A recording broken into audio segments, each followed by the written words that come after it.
All right, hello everyone. It's 4:30 and I'll call the meeting to order. First, I'll acknowledge that the District of Tofino and this meeting operates within the territory of the Tla-o-qui-aht First Nation.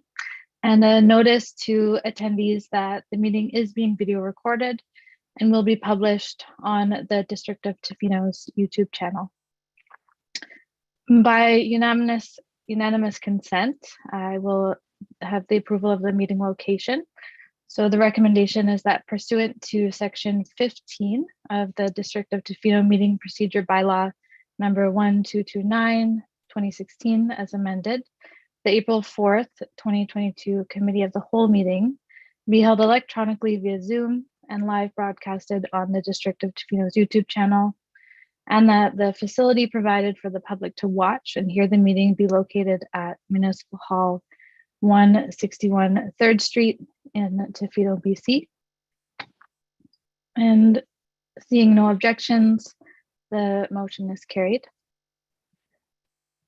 And by unanimous consent, item 3, adoption of the agenda.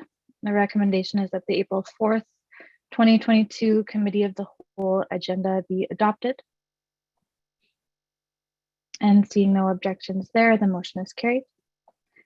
And by unanimous consent, once again, we have the adoption of minutes. So the item 4.1, minutes of the Committee of the Whole meeting held March 14th, 2022. Recommendation that the minutes of the Committee of the Whole meeting held March 14th, 2022 be adopted. And seeing no objections there, motion is carried. So next we have public comment on agenda items, and I will call upon Ms. Best here. I believe we do have some speakers. Thank you, Chair Challenger. We do have a request. I believe Ms. Eileen Floody has requested to speak. So Ms. Eileen Floody, I will allow you to speak, and you'll need to state your name, your address, and the item number on the agenda that you are submitting a comment on. So just let me take you one moment here to allow you to speak. Okay. Hi, my name is Eileen Floody. I live at 250 First Street.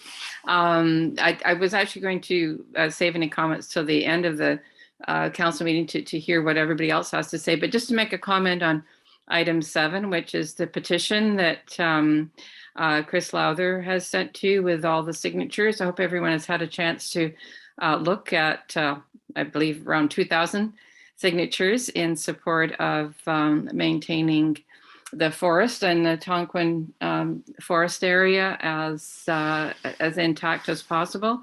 So I just want to say that I hope that everyone has had a chance to take a look at that and take it seriously, and also to consider the economic benefits of that trail and the sad condition it's in. I'd like to refer to Councillor Thick's comment at the last council meeting to say that, you know, monies are being put into the MUP, but not into the Tonquin Trail. And the Tonquin Trail attracts and entertains and gives all kinds of benefits to visitors and tourists, like dog walkers, runners, beachgoers, tourists. I mean, the tourists, if you look at the comments that are linked to on the District of Tofino website from TripAdvisor, I mean, it is one of the top jewels of Tofino attractions.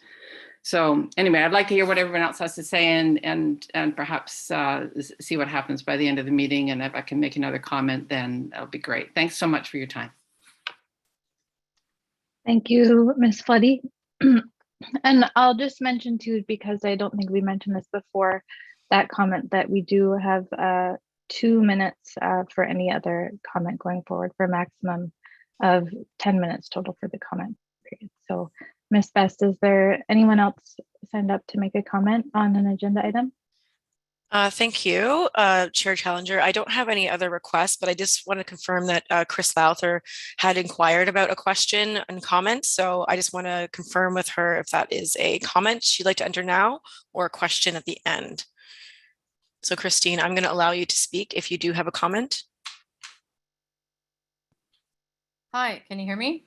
Yes. Oh yeah, I just had a quick comment for the beginning. Can I just start? Yes, please state your name, your address, and the item number you're speaking to. Thank you. Christine Lowther, 240 Arnett Road. The item about Peter Thick's report, I think it's number 5, but I'm not sure. Anyway, yeah, I want to hear what everybody else has to say also, but I did notice that the report often referred to the OCP, and so I just want to remind people of a certain letter that was written to Council January 24th, 2021 from Gary Shaw, who was on the OCP committee and one of its authors of its current iteration, and that his letter pointed out that the committee's designating of DL 114 was actually a mistake that he regrets and didn't have any connection to the land and was just done drawing lines on a map. And in ignorance of the unique recreational opportunity that's there now that the trails are there, there's access so that they could actually go and connect to the land, and that he would totally make a different decision if it was done now. So that's just the comment that I wanted to make, because the report really relies on OCP decision, and that's one author of the OCP committee who actually regretted the decision. Thank you. Thank you, Ms. Lowther, for your comment. Okay. So Ms. Best, are there any other comments before we move on? Thank you, Chair. Challenger, I don't have any other requests for comment. Okay, so seeing as we do have a full agenda to move on to, we'll move on to our delegations, which is next. So we do have a couple of delegations here.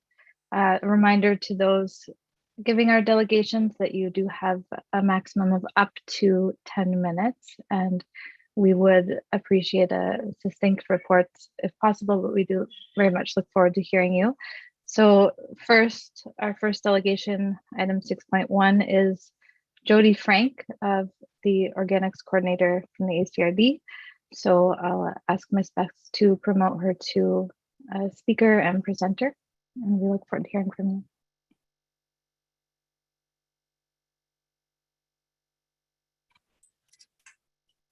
Okay, Ms. Frank, I've promoted you to panelist, and we should be able to see and hear you.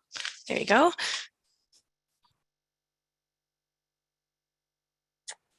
All right.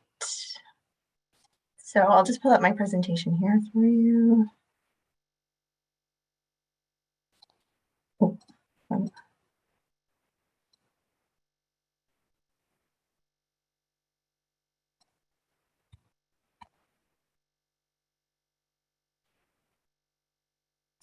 and I accidentally raised my hand, so you can disregard that. So are you seeing my presentation now? And are you seeing notes or presentation? Just the presentation, it looks like. Perfect, perfect. All right, great. So thank you so much for inviting me to present on the exciting new Sort and Go curbside service coming to the West Coast. Before we kick off, I'd really like to just acknowledge that this meeting and subject matter being discussed today is held within the traditional territories of the Untitled and Tla-o-qui-aht First Nations. And again, my name is Jodie Frank. I'm the Organics Coordinator with the Alberni-Clayoquot Regional District. And the purpose of my presentation today is to provide the committee with an update and overview regarding the Sort and Go curbside collection service. So as many of you may be aware, in 2020, the ACRD received some grant funding that provides funds for the introduction of organics collection and diversion for communities within the regional district. With this program, we split it up into 3 different phases. The first being the city of Port Alberni, which launched September 2021. Over the most recent 6-month period.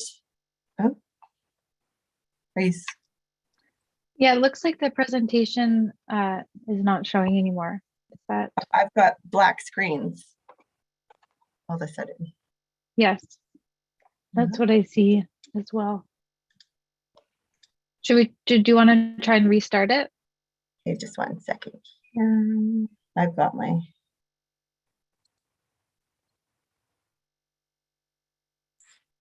Ms. Frank, I just stopped sharing your screen manually here, so I can give your computer a moment here. And you can turn that back on when you have a chance. Okay.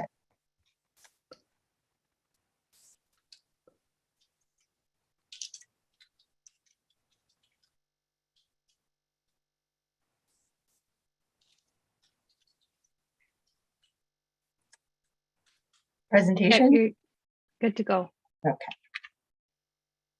There we go.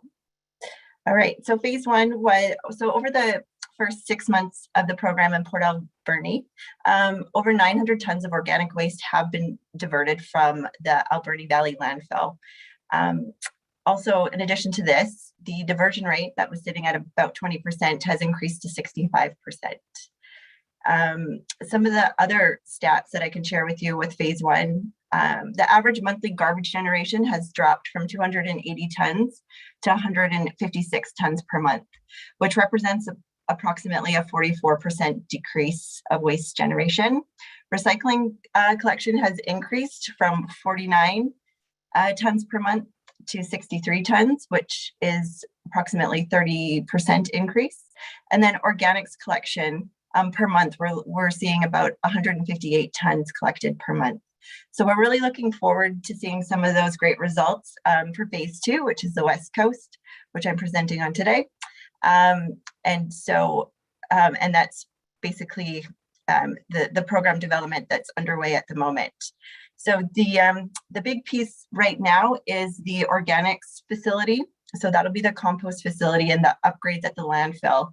And we're in the design phase of that project right now. We're looking at implementation of the curbside service happening November 2022, hoping that construction goes according to timelines. And then phase three of the organics implementation is Alberni Valley and Bamfield. So consultation and outreach began in early January, and as of recently, the board approved the recommendation not to move forward with that particular service. So when we look at service areas on the West Coast, basically we'll continue with all in-scope residential properties. So any household that receives curbside service right now will continue to do so. So in Tofino, that represents about 650 single-family households, Tle-o-qui-aht about 720, and then Millstream and Port Albion make up about 120. So at the moment, we service 1,490 households. Some exciting news moving forward is Tla-o-qui-aht communities of Esawista and Taistanis have recently committed to joining the curbside program. So that represents about 100 households, and then Hitatsu will also be joining with approximately 110 households. We've also included some new strata properties, which will include Ocean Park Village and Whispering Pines Trailer Park. So we have about 400 new households that will be joining the curbside program, which is great. So sort and go at a glance. So a quick overview. November 2022 is the projected timing for the full-scale rollout. So we're looking at implementing during the slower visitor period to kind of iron out any of the kinks as we approach the 2023 tourist season. So obviously it's dependent on construction and operation of the facility. And we're also considering a sort of a soft launch pilot for the new service communities that are coming on board. So we're hoping to bring them on September, October before the full scale rollout. Just curbside service is going to be new to these areas. So if we can bring them on ahead of time, that will help when we move to the full scale rollout. So as I mentioned, single family households. So this by definition means that dwellings of 4 units or less. So those are considered in scope for this project. Anything above that is considered multifamily and will continue to be serviced as commercial properties. So some other benefits to the Sort and Go program. This will include upgrades to an automatic cart collection system. So right now we're operating a manual system where Frank, the driver, gets out of his truck and picks up the contents of the material and puts it in the truck. We'll be moving to an automatic cart collection system, which requires carts and an automatic arm attachment for the truck. So each household will be receiving the 3 carts, so green organics, blue recycling, and black for trash.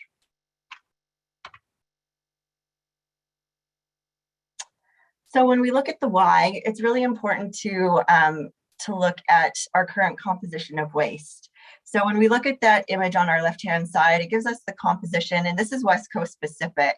So the average household, the composition of the average household is about 43% of what's going to landfill right now is organic material that could otherwise be diverted. 30% is recyclable material, and then 16% is really that undivertible actual trash material. And then 10% that other are things like hazardous waste, electronics, and things like that. So right now, our current diversion is hovering around that 20%. And when we look at taking that 43% of organic material, separating it and diverting it, we really have that opportunity to take that diversion rate from 20% to well over 50%, which we've already seen it in communities like Port Alberni. Another one of our goals is to reduce the waste generated per person. So right now, on average, the average person is generating 562 kilograms of waste per person per year. The ACRD really wants to see us reduce that to 400. So we've set that goal. The province has a goal of 350. So again, by taking those organics and recyclables out of the waste stream, we really have that opportunity to reach some of those goals. And then reducing harmful greenhouse gases. So when organics goes to the landfill, primarily methane gas is produced. This is a result of organic waste being buried under layers of other waste without that access to oxygen. So we're really trying to reduce those harmful gases. And then at the end of it, obviously increasing the life of our landfill is really, really important. Living on an island and the West Coast, we can't just go dig another hole. We want to preserve the space that we're already using as a landfill for as many years as we possibly can. So again, diverting those organics is an important part to extending the life of the landfill. Some other key notes here, if organic waste continues to be disposed of the landfill, there is the potential for mandated gas capture system, which are very, very expensive. And so roadside organics collection has proved to be a successful diversion strategy and a cost-effective solution in many other areas of BC as well. So when we look at the different cart options and sizes, so in early January, we released some communication around the program coming to the West Coast, as well as getting some feedback on cart sizes. Given that the West Coast is made up of a ton of vacation rentals, how individual properties manage their waste, we wanted to give residents some options on container sizes. However, the default size, so if residents didn't pick an alternative size of cart, they will be getting the default cart, and different options will be available later down the road. But the default sizes include a 120 organics cart, a 240 recycling cart, and then a 120 garbage cart. So standard throughout all the options is the recycling cart, so that will stay at 240. And then we are giving household options for garbage sizes as well as organics. Obviously, we want to encourage diversion, so it's kind of a pay-as-you-throw model, with larger garbage being more expensive than your diversion options. So when we look at the carts, specifically, we put a lot of thought into not just picking our cheapest option, but we obviously wanted something that is going to keep wildlife out. So the mechanism that you see here has been certified by Wild Safe BC. We have upgraded the wheels to the rubber version for those longer gravelly type driveways. And each cart is color coded to the stream that it's in. We've also teamed up with WildSafe BC, and we are working on a number of different educational resources, as wildlife has been one of the main considerations that residents have put forward to us. So how do we deal with bears or other animals and critters that may arise from setting out organic waste at the roadside? So an important message here is residents are already dealing with food waste and yard waste. We're just asking them now to put it in a separate bin. So it's not that you're putting anything different, you're just separating it out. So we are offering the equipped carts with the bear resistant lid locking mechanism, and we are working very closely with WildSafe BC. We have some educational videos coming down the pipe, as well as some guidance on how to actually secure your cart if you don't have a garage or a shed, some different alternatives on how to really keep those carts safe. Hi, sorry to interrupt you, Jodie. I just want to mention that I believe we have reached time. Sorry, I didn't catch it when we were a minute past, but I can give you another minute just to kind of conclude if that works. Sure. So I'll quickly run through. So important to note, recycling will stay the same. So all curbside material that was going into your cart will remain. Anything you took to the depots will continue to go to the depots. It's important to note that materials such as fats, oils, grease, bones, dairy will be accepted in the program. So these are materials not suited for backyard composting. So we still encourage backyard composting, but this is one of the benefits to the program, is those materials can now be diverted. This is just a bit more on the carts in the truck, which I've explained in my previous slides. And when we look at collection schedules, so the key point here is that organics will be replacing the weekly garbage service. And recycling and garbage will be alternating on a bi-weekly. So you'll be putting all those smelly food bits into your weekly organics collection, and then garbage and recycling will alternate. So depending on where you live will depend on the frequency. One more key note, we do have a West Coast working group. So these are members of the district, Parks Canada, Tofino Urban Farms, Recycle BC. We meet on a monthly basis to go over a lot of the policy and scope development progress as a group. This is a quick snapshot of the upgrades to the landfill. So on the left there is the upgrades to the public drop-off areas, some expanded diversion area, and then to the right, the compost facility. Engagement at a glance. So again, there's a ton of engagement material being developed at the moment, and I welcome the opportunity to come back again and kind of go through more of the communication and outreach material that we will be providing to residents when we get closer to rollout. And we do have our Let's Connect ACRD pages specific to the West Coast. This is the best way to keep up to date with program material and key messages. We are providing material through the radio and through the Westerly on various articles to do with the new program. So you'll be able to see those as we get closer to rollout as well.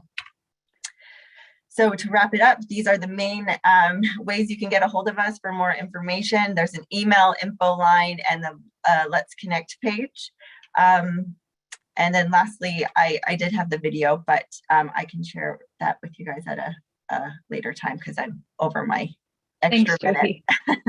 Thanks, Jodie. So we'll open it up. I know, just to say that I know this is something the community has been waiting for a long time and is really excited about. So appreciate your presentation, and I'll open it up to council to see if anyone has questions for you. I see Councillor McMaster does. Go ahead. Yeah, just a simple question, Jodie. That was a great presentation. What do we plan to do with this compost?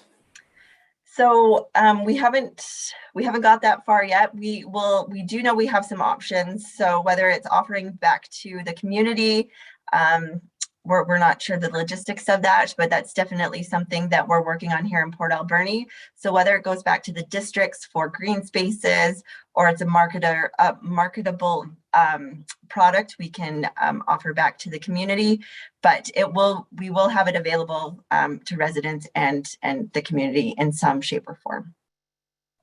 Great, thank you. Councillor Steer.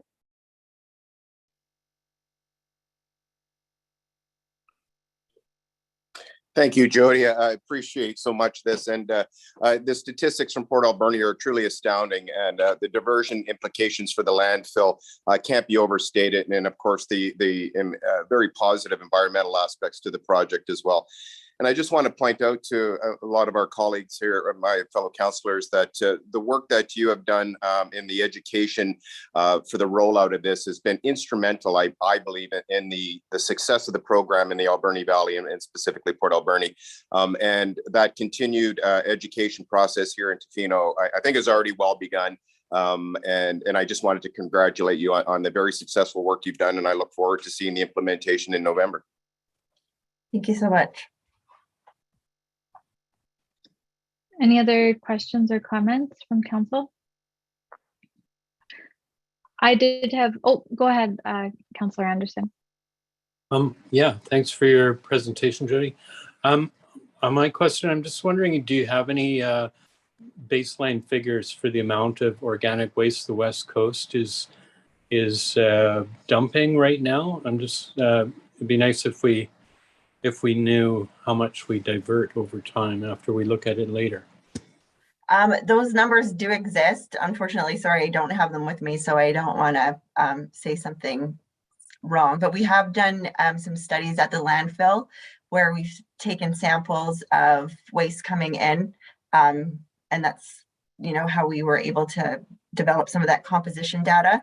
But we're also doing a curbside residential audit, so a pre-implementation. So basically we'll take a sample of 10 households and go through the waste and, you know, figure out from a residential perspective.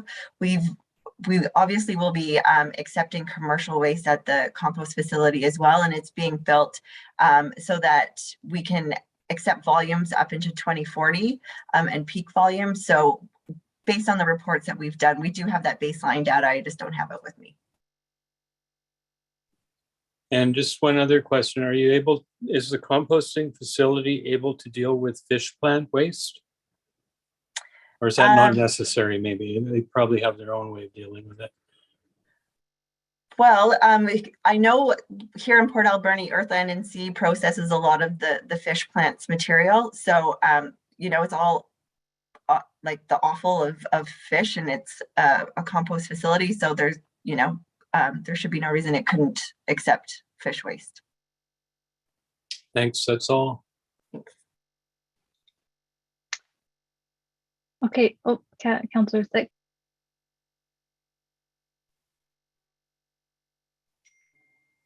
Yeah. Can you hear me? Yes. It seems on and off here. It's okay? Yep. My question, I don't know if you can hear this. My question is in regard to the bear-proof containers. I quite get a solid answer on whether these containers had to be inside a garage in order to be doubly bear-proof, or are they going to be okay just sitting outside in people's yards with the design that you have? So best practice is obviously in a secure enclosure, but we do understand that not every household has that capability. So we are working with WildSafe BC on some solutions. So there's an anchoring mechanism that like I mentioned, we're providing some videos on different alternatives. So there's an anchoring system with some chains that help secure the carts. So we've got the mechanism on top to keep the lid secure, but they also need to be secure to, you know, the property in some way. So we are providing guidance around on that, as well as we have language in our bylaw as well that we're updating that will include provisions on how to secure your cart and the importance of it. Okay, well, just from my point of view, I spent quite a bit on a bear-proof container, and I realized with these containers, they won't be able to fit inside the locked and secure bear-proof container that I recently bought. So just to kind of flag that other people might find themselves in the same situation, and just be wondering, because that certainly is a big concern on the West Coast. And so, yeah, thank you for your presentation. I realize there's a few more things to work out. Appreciate your taking the time today. Thank you. Thanks, Councillor Thick. I'm going to ask one question, and then Councillor Steer, did you have your hand up still?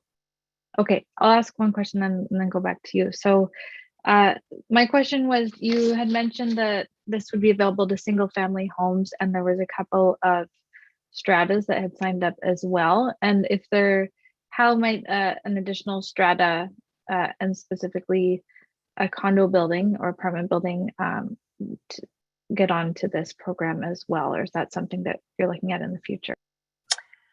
So to touch on that, so when we talk about strata, there's a few different types of strata. So we're looking more at the bare land strata. So when you look at Ocean Park Village and the trailer parks, they operate like single family households. When you start attaching them like a townhouse or an apartment complex, then they're considered, typically they're purchased and then rented out like a commercial property, where stratas are individually owned. Bare land stratas are individually owned. So we are considering those bare land stratas like Ocean Park Village in scope, but for the townhouse / apartment style complexes, those are considered commercial, and will continue to have commercial collection.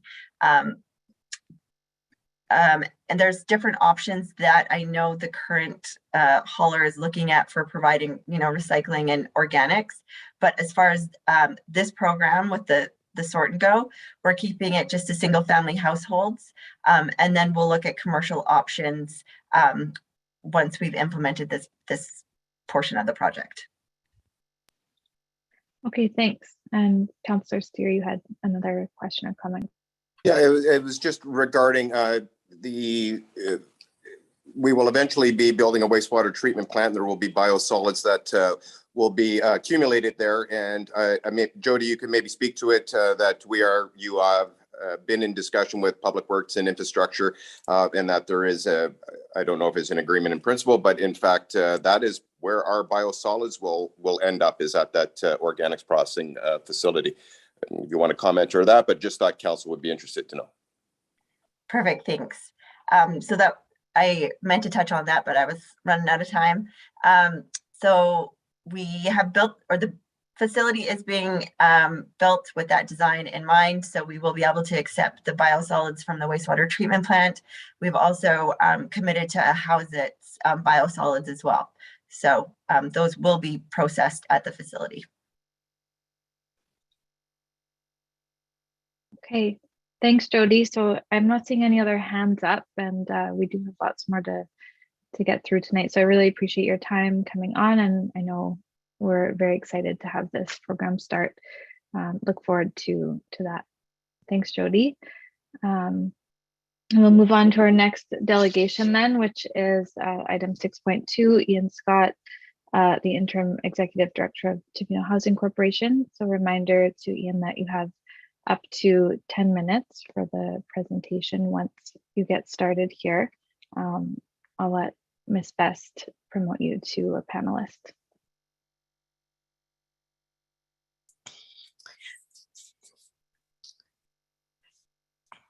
Thank you, Chair Challenger. Mr. Scott, you now have the ability to share your screen, and we will be starting your timer when you begin speaking.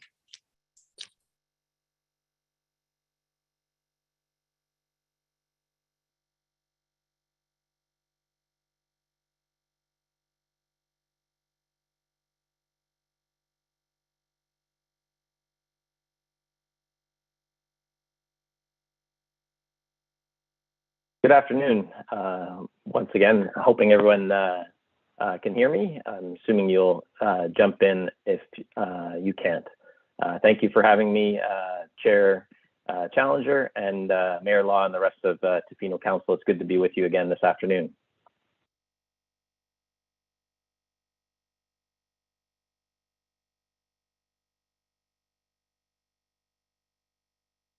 Just taking a moment here to share my screen, decided that it was really important, given the items on the agenda before you today, the petition, as well as the staff report related to District Lot 114. This is a really big deal to the Tofino Housing Corporation, as well as to our future efforts to develop affordable housing, below market rental, price restricted housing in the community. I have lost all my notes, so I'm just going to pause so I can get those back again. And technical troubles, just like our previous presenter here. Down my notes. I think it goes without saying that myself, as well as the THC, appreciate the value of green spaces and what they mean to Tofino residents. The forests of the region and the community are one of the elements that makes Tofino and Clayoquot Sound such a special place. At the same time, I also hear about the housing crisis. I get emails all the time of people looking and searching for housing. Some of the people I interacted with as part of the Creekside rent-up process, where we could only house 14 of the 90 applicants, talked about the housing trauma that exists in Tofino. And I really think this is an apt description, housing trauma. So many individuals and households are under constant mental and financial strain, worried about when the next time they'll have to move, whether they'll find something, and how it affects themselves and their families, their career, and whether they're going to be uprooted against their will from Tofino. You know, I think THC is not bound and determined to develop on DL 114, but is truly still the best option the district and THC have to meet our shared housing goals. You know, it's relatively easy to sign a petition that supports building housing elsewhere, but without realistic or viable alternatives identified, I'm not sure that protecting the full remainder of DL 114 or the Tonquin Forest is the most appropriate choice at this time. The lands in question remain district lands, and there's time to consider the best choice for the community and the variety of needs and priorities that exist, from conservation to housing to recreation, as was spoken of earlier. Until any decision is made to do something different, it's going to stay in its current forested state.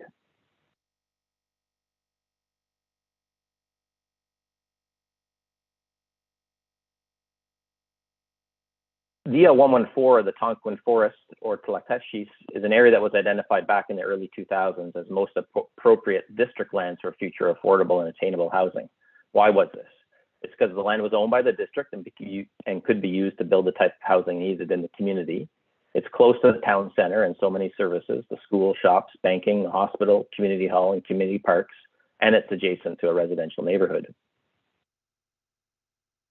Development concept was developed, public input sought, and a local area plan integrated into the OCP. A portion of the proposed development area was rezoned by ourselves in 2010. About 10% of the area originally envisioned in this concept development plan.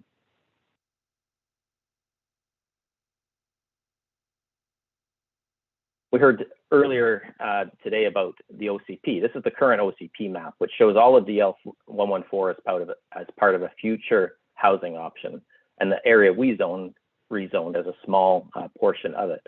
This is a plan, your OCP, that had a significant community engagement, as well as identified affordable housing as a key priority. So making a different choice with these lands would be a huge decision.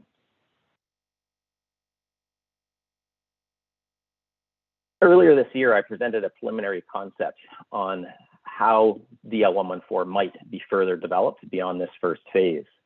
And we considered in a sort of preliminary way some of the topographic and environmental constraints to come up with this very, very rough plan. It's very preliminary that looks at how it might be developed further. It's about 20 to 25% of that whole land base. If we zoom out a little bit, this area, we can see the original rezoning area for our current development, as well as that area overlaid on the entirety of the District of Tofino and all of its forested lands. So, but why is this small area of your community such a big deal for housing? Well, because we know there's a big housing problem. We've set a target at the THC to deliver 30 units of price-restricted ownership housing and 150 units of rental housing by 2013. But in no way do we think that that's going to meet the entirety of the demand. I think when you look at the current population size, the number of homes that are occupied by usual residents, something more in the nature of about 3, 4, maybe pushing 500 non-market, below market affordable homes are going to be needed in your community. The Creekside and Sharp Road developments are a really good example of what land owned by the district, what it does to leverage affordable housing outcome. So in this case, between the 14 units at Creekside and the 80 units at Headwaters, there's about $3.8 million worth of land. We have combined, the district and THC put in about $900,000 into the project, and we've leveraged that into about $10 million in BC Housing and CMHC contributions, and an ongoing subsidy for Headwaters that's going to be about $450,000 per year for the 2 buildings. That's what it takes to deliver affordable housing. Ms. Lowther wrote a letter suggesting that potentially we should be developing housing in an industrial way. And even if we decided that that was a good spot for housing in the community, we need the money to buy the land. These 4 lots highlighted on screen are valued at $2.8 million. Where are we going to get those resources? And that's something that if we really do need to shift our attention away from DL 114, that we need to work together on.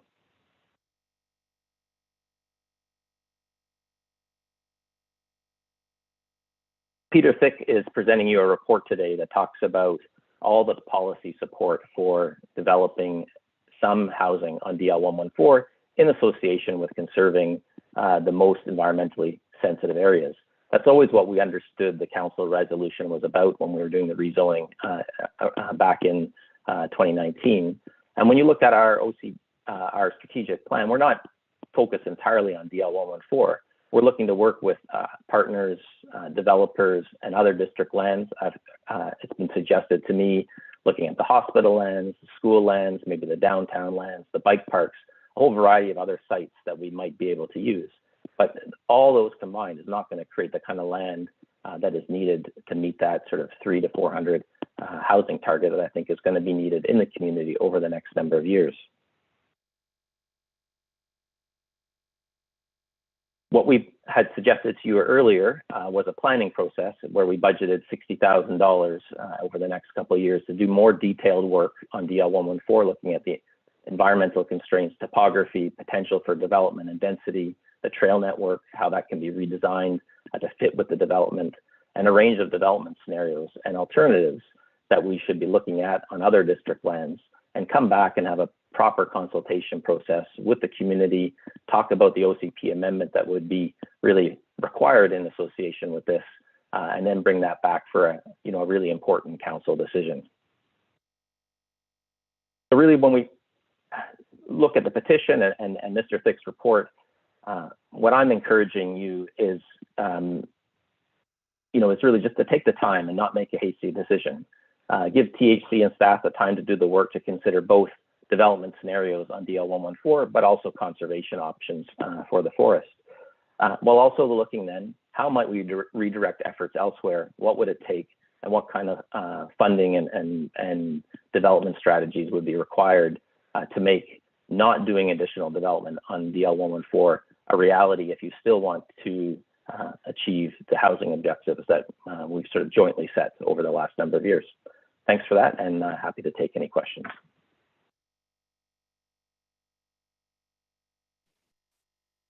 Thank you, Mr. Scott. You stayed under time.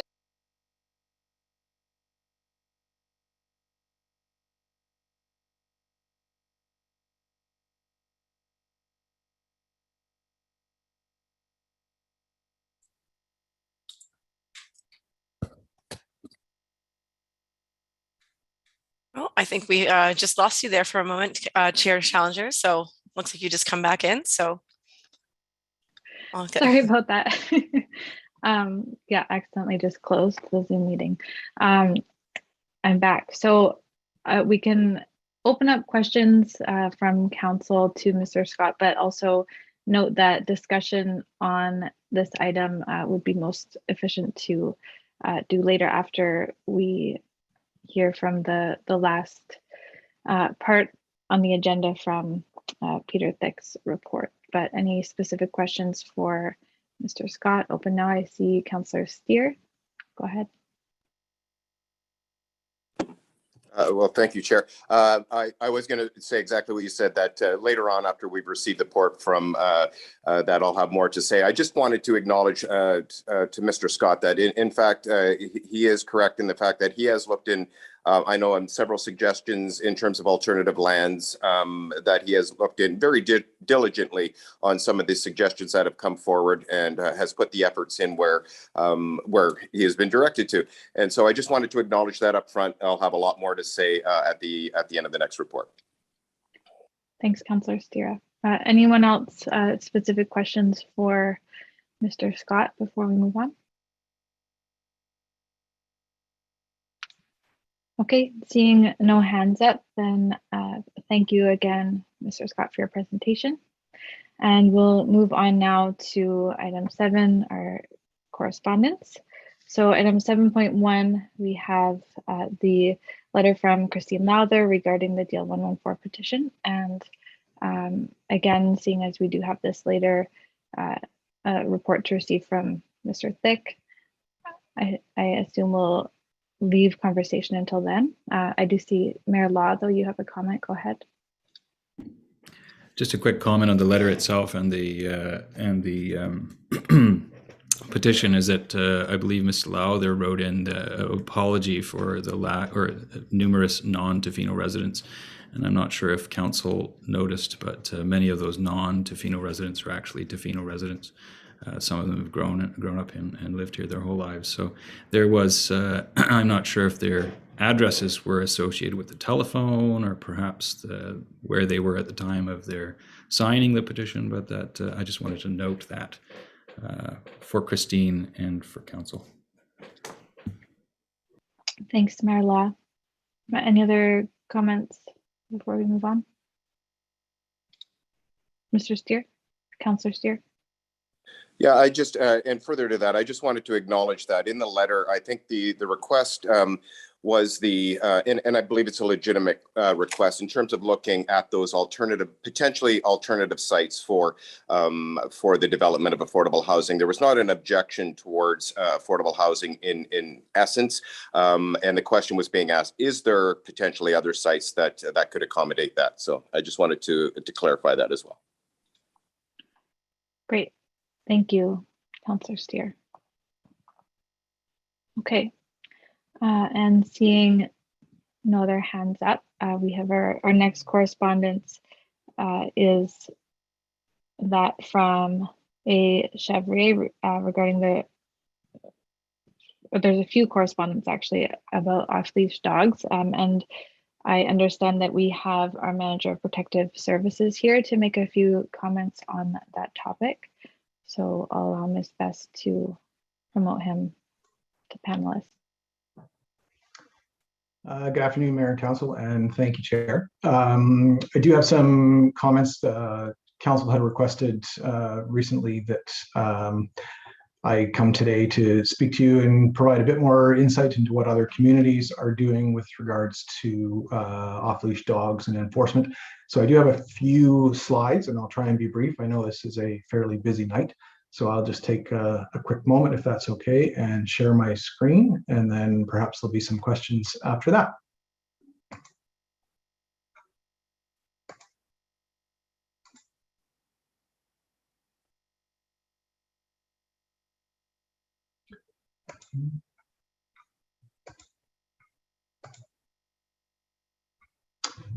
Okay, we should all be seeing the off-leash dogs cover page. Okay, so just a little bit of background. We have received several letters to council regarding the issue of off-leash dogs and beaches. We have requests from the public to increase enforcement, or as it's often put, do more. We've got the suggestion from council that and the public that we're currently choosing to do nothing about the issue, and council has asked for other similar beachside communities and how they handle these types of issues.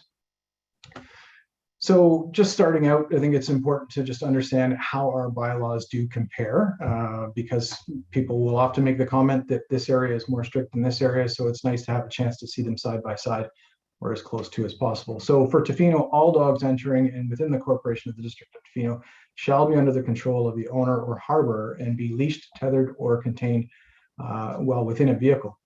So when we look at Qualicum, it's basically the same wording, the same expectations, with the one exception that it does not apply when within an off-leash dog area.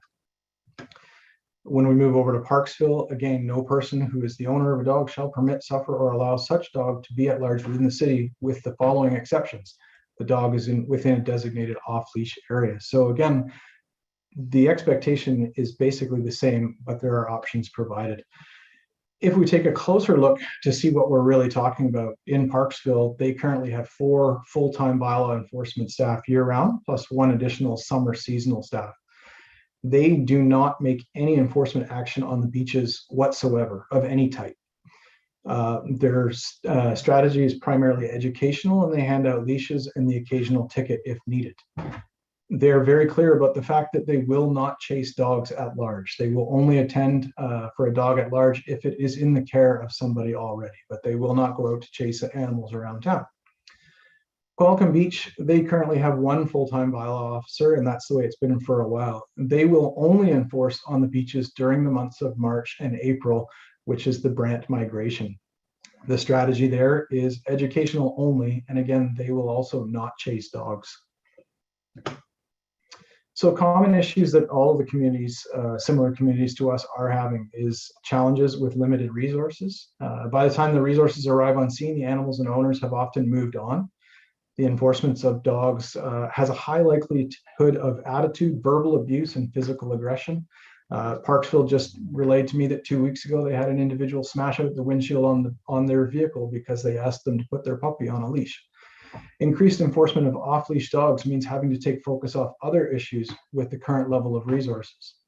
Access to kennels can be challenging with limited hours.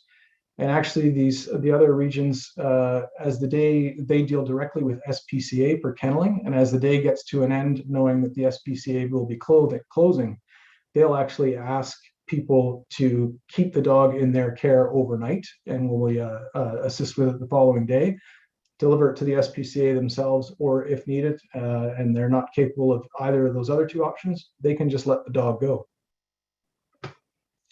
Differences between the communities. Parksville and Qualicum Beach have off-leash zones that include parks, trails, as well as 1 beach in Qualicum. The bylaw staff in each of these communities report that off-leash zones have made a real difference because it provides a legal option for those whose belief conflicts with the on-leash bylaw. Both Parksville and Qualicum also publish a very clear frequently asked questions on their website that indicates what they will and won't respond to. Currently, Tofino does not, which gives the impression that protective services will and should do it all. So I've taken some sections of the various PDFs off the website. So on the left-hand side, we have Parksville. I know the font is a little small, but I wanted to try and get it onto one slide. For Parksville in specific, dogs on the loose, what should we do? If the dog is above the high water mark, in brackets, in the park, call the city of Parksville. If the dog is below the high water mark, in brackets, on the sand, call the BC Conservation Office. If the dog is on the street, what should I do? Call the city 24 hours a day. If the dog is running loose, a bylaw officer will not attend. When we look at Qualicum Beach, the same thing. They express that only during the month of March and April do they actually deal with any enforcement on the beach, and the same things that they do not chase dogs at large. So the what now is the really important part. And in order to have the best possible outcome here and determine what happens next, Protective Services does have some important questions of council to guide the future actions and strategies. The first one being, what is council's desired outcome? Is it increased enforcement? Is it dogs, parks, areas for off-leash zones? Or is it possibly to shift the focus from other areas in order to target beach activity further?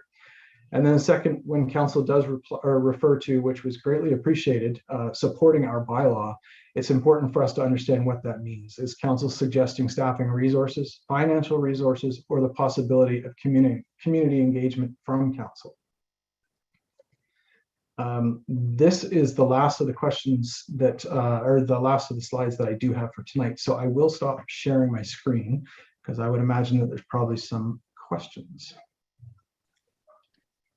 Thanks for the report, Mr. Baker. So it was definitely helpful to see those other communities examples, and I'll open it up to council to ask questions or open up discussion on this.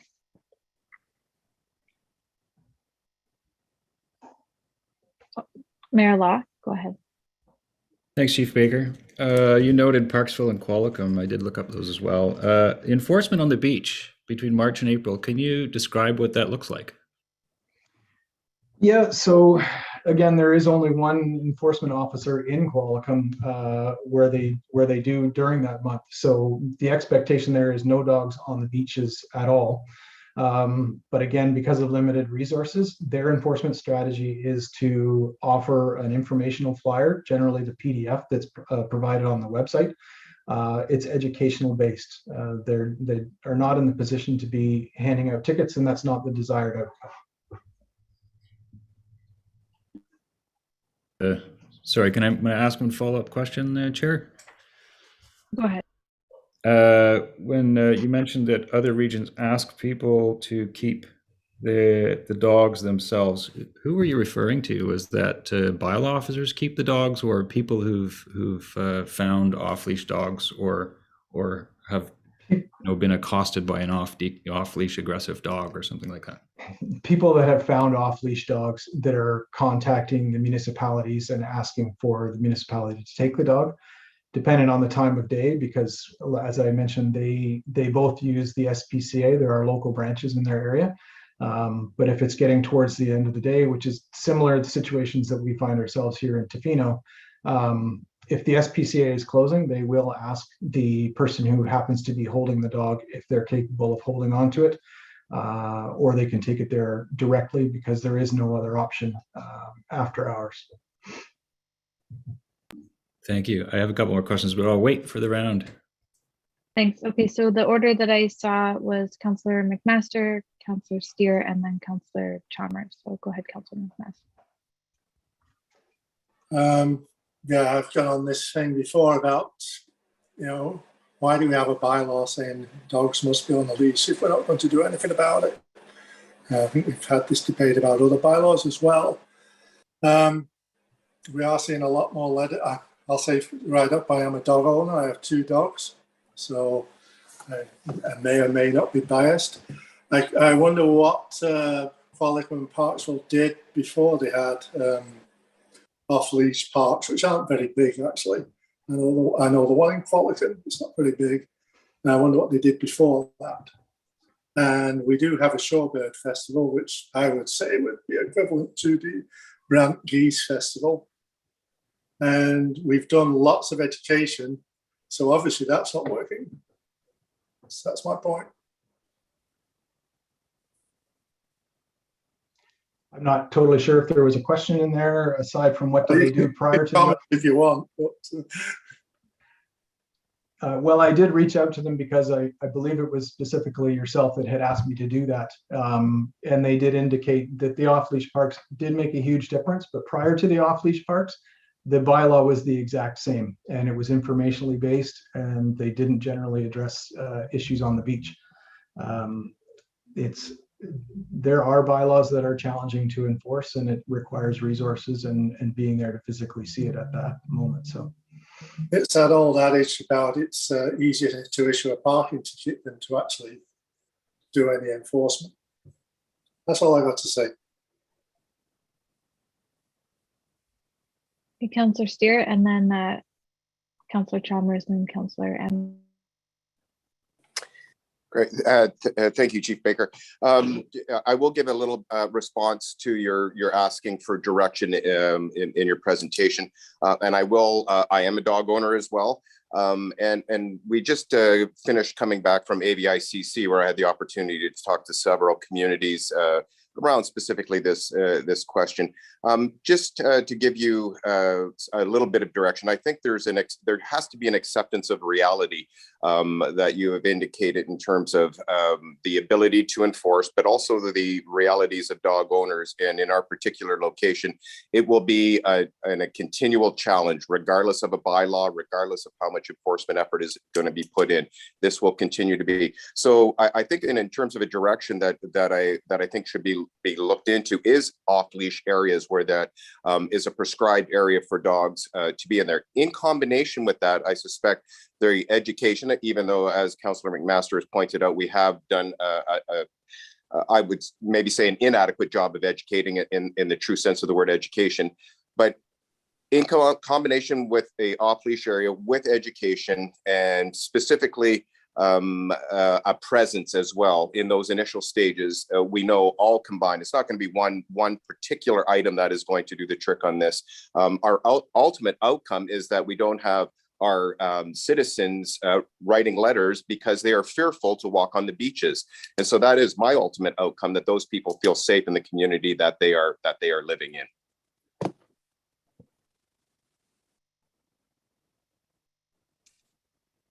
Okay, go. Thanks, Councillor Steer. Councillor Chalmers. Okay, so I am not a dog owner, and I'm actually afraid of dogs. I was bit when I was a child. So whenever I'm on a beach, and even if it's the friendliest dog runs up to me, it always makes me pause. And I think of, my time running Middle Beach, where at least once a year I'd hear a story about somebody that was bitten or knocked over. And I agree wholeheartedly how difficult it is to educate and for bylaw to show up or to attend this without providing the alternative. So I agree with Councillor Steer in that, maybe exploring, or whether we put it to strategic planning to see if it is, because it will be a large amount of time as well as budget for protective services. But, this does come back year after year after year, and it is increasingly becoming more of an issue. But being able to provide a beach or a park, whether it's, there's not a lot of space in Tofino where we could do this, but really exploring some options. I don't think education works without the alternative for people to have an option. But I do believe there's a lot of people in town that would be willing to comply if there was somewhere to take them. And everything that Councillor Steer said about it being many, just like we look at housing, we need to fix the solution with many different options. So, but I think it's something that is worth exploring or putting to budgeting and strategic planning. I think that's a little rambly, but you get the gist. Thanks, Councillor Chalmers. And unless there's anything you want to respond to, Mr. Baker, go to Councillor Anderson. I do appreciate the suggestion that we consider this through the strategic planning and budget. Currently, there's only one reference to the entire Protective Services Department within the current strategic plan, and that's under economic development. And it's just one little line that says ensure protective services is resourced and staffed sufficiently ongoing. So there really isn't a lot for us to work on there, but understanding things are tight. And so we're just looking for some clear direction of, would council, with the resources that we have, would council like us to stop doing one thing in order to put more attention into another? Because it's impossible to be everywhere at once. It takes a bylaw officer 2 hours just to patrol the town in the morning for people living in their vehicles and vans and camping that. There just is not enough resources to be everywhere, and you can look at it as an excuse. But the people that do this work every single day, work tirelessly, and show up every day with a smile on their face and are told every day how they could do their job better. But unless we can start cloning people or provide some options, the challenge is going to continue. Thanks, Mr. Baker. So we have Councillor Anderson and Councillor Thick, if you haven't spoken yet.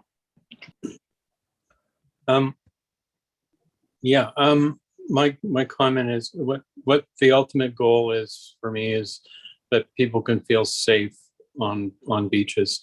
I know of at least 2 very serious injuries that have happened to people. I'm talking about broken limbs and disfigurement that have happened to people in Tofino. And then not everyone is a dog lover. I have lots of friends that are dogs. I do like dogs, but I do appreciate that not everyone feels the same way when a dog runs up to them. So anyways, that is my primary concern. Just like, we provide accessibility to beaches for all people. I think we should think about this problem the same way, that all people should have the right to enjoy beach and feel safe. So what resources to apply that? I think that's going to take a bit of planning on council's behalf before we just sort of decide where to go. I certainly agree with other councillors that education and having a plan around that is a place to start. Not long ago, we had another problem came forward with dogs, and that was the dog waste that was being left around. We stepped up our education on that. We put out litter baskets and bags for dogs, and there was a great improvement. So it's not as if dog owners won't respond to a program that's put forward.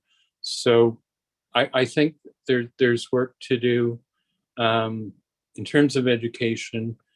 I would support creating an off-leash area as well. As far as resources go, I don't know if we could ever have enough resources to cover it all. It's one of those things like fireworks, like campfires, unless we're going to have, 2 shifts a day of patrolling beaches, which I don't think anyone really wants to see that sort of enforcement presence. It's going to be really, really hard to give it that level of enforcement. So anyways, there's places to start, but as we move forward, we need to have a plan and then decide how we're going to resource that plan. So, but safety is my primary concern, safety and access to beaches for everyone. Thanks, Councillor Anderson. Councillor Fick? Yeah, thank you. I would agree with Councillor Anderson on this one. If you would ask me what the ultimate goal is, I would say it is to be safe and have people access the beaches to enjoy them. That's really a big, big part of what Tofino is all about, both for residents and for visitors. So if that is a goal that we might agree on, then I think there's a couple of things we can do. And I see it in a similar vein to the issue of beach fires. We discussed the issue, we made a plan, and it's amazing. I think the plan is working quite well. So if we tackle it in the same way, I would like to see us kind of have an engagement blitz with the public, in particular prior to the shorebird season. And I'm not saying we need to ticket people at that time, but I think we need a targeted blitz to inform people why this is so important and why there are so few birds now on our beaches. This is a Ramsar designated flyway for shorebirds in North America, one of the most important places. And how can we disregard that? So I think the blitz needs to be in conjunction, perhaps the 2 weeks in April prior to the shorebird migration. The second thing is that I think we need to work with Tourism Tofino and ask them to support us in what we're trying to do and help educate people, and not only through our website, but through their website. So people, when they come here, they know what to expect and it's not a complete free-for-all. And thirdly, I would support the idea of an off-leash area. And I can't give you a concrete place at this moment, but I certainly think we should be looking at that option. So those are my thoughts and my ideas for how to move forward in the next steps. Thank you. Thanks, Councillor Fick. And if I may just make a comment, as I haven't spoken yet before circling back, Mayor Law, that I am not a dog owner, but I do have also many friends that are dogs and many friends with dogs. But in speaking with them, the dog owners, that though I haven't spoken with all of them, and I'm sure there's varied opinions, that many are in support of having an off-leash area. And it's my feeling that if that was in existence, that it would raise awareness that other places that aren't the off-leash areas are meant to be just that. And though I think it will still always be a problem, that it might help and to make a difference. So I also really agree with Councillor Thick about Tourism Tofino playing a role in this, as they have with other issues. That I think a lot of people see images of Tofino where dogs are running free all the time, and it's almost promoted in a sense that this is allowed. And so if there can be joint messaging within the community to help increase awareness on that it would be helpful. Same as a few councillors have noted, that my goal would also be safety and accessibility for all on the beaches. So with that, circle back to Mayor Law. Thanks. Yeah, I want to say when it's been issues on the beach to do with bylaw enforcement or issues anywhere with bylaw, I do feel that this council certainly has been very supportive of bylaw, whether it's through funding or equipment or hiring RCMP reservists or housing, etc. So I do think that this, in my opinion, this council is very pro bylaw and would support bylaw as we have done with the beaches. So I wonder if, with the RCMP reservists, tasking them with approaching dogs, noting that hopefully the beach fire situation will calm down during the summer, at least anyway. And of course, a dog leash park somewhere would be a great idea, and then getting the word out. So I do agree with council, and I just want to let you know, Chief Baker, that I do personally support bylaw, and I'm very thankful for what you do. And I know you have a lot on your plate and a lot of requests that you're unable to always fill due to staffing and funding, etc. So I'm very well aware of that. People are getting hurt and damaged, and that does have to be addressed. Thanks, Chief Baker. Thanks, Mayor Law.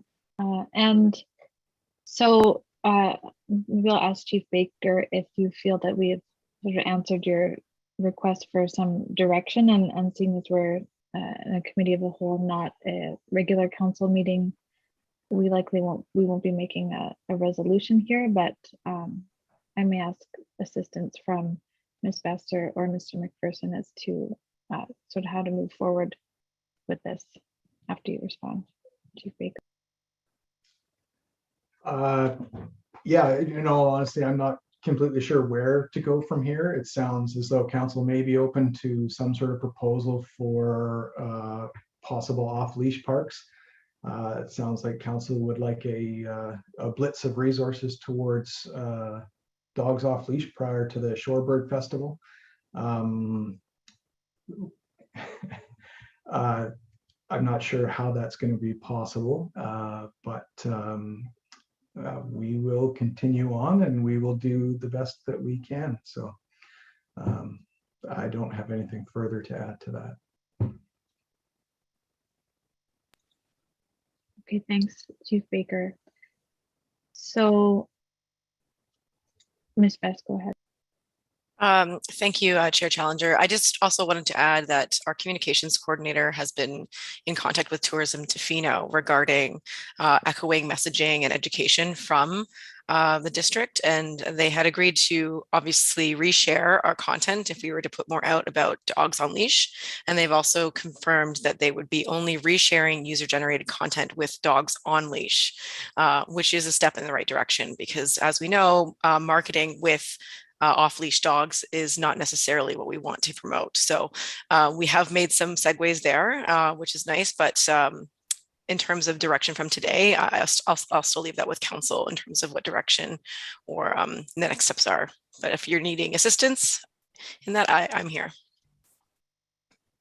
Okay, thank you. So, Mr. McPherson, go ahead. Yeah, just really quickly, I think we've you know, I don't think anyone had any expectations that we were going to come up with a plan that would resolve everyone's concern with respect to dogs.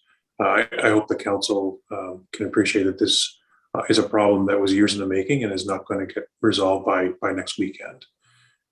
So I think what staff owe to council now is a bit of a plan to try to work through, you know, are there things that we can do, some more proactive information with resort partners, and then is there like a resource plan that we need to put together and come back to council with, so that there is a bit more of a presence, because it sounds to me as though that's what council is looking for, is in addition to education, which can be impactful, a presence can be quite impactful as well. So we'll get some ideas together and come back to council. Certainly not by next week, but we will get working on that now. Thanks, Mr. CEO McPherson. And is that something that we need to make a resolution for, or?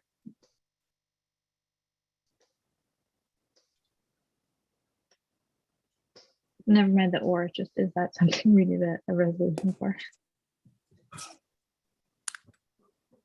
I'm happy to proceed without a council resolution or a committee resolution. Okay, thank you. So are there any further comments or questions before we move on from here then? All right, I'm seeing no other hands up. Thanks again, Chief Baker, for that information and all the work you do. So we have next presentations and reports, item 8.1 from Peter Thick.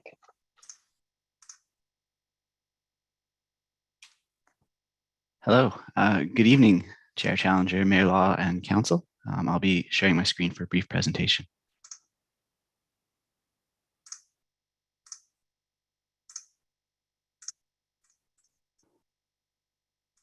All right, so hopefully everybody's looking at a slide that says DL 114, Future Development Options and Considerations.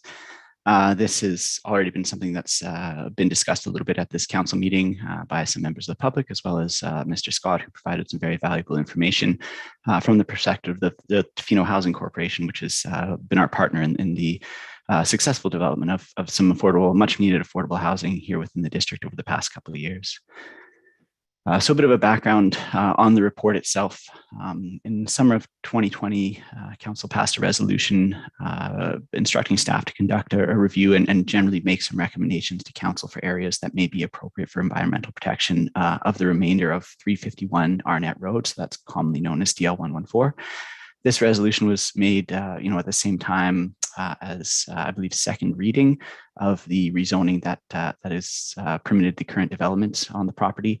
And there were several concerns brought forward from members of the public as well as council regarding the environmental impacts of the current THC development on the town, as well as kind of community impacts and the value of that forest for a variety of reasons. So when we look at a little bit of the policy that helps inform land use decisions, starting with the vision to action plan, again, this is a very high level policy that's mostly aspirational, but provides a good kind of overview of the kind of community that we strive to be.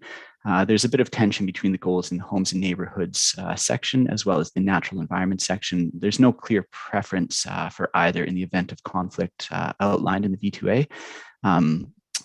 Kind of when read independently, they do seem to read as if they could work together quite well. However, the area of the District of Tofino is not clearly delineated between lovely flat disturbed pieces of land that are prime for residential development and lovely undisturbed greenfield land that is should not be associated with that. So it's not in practical reality, it's very difficult sometimes to understand which goal should be prioritized.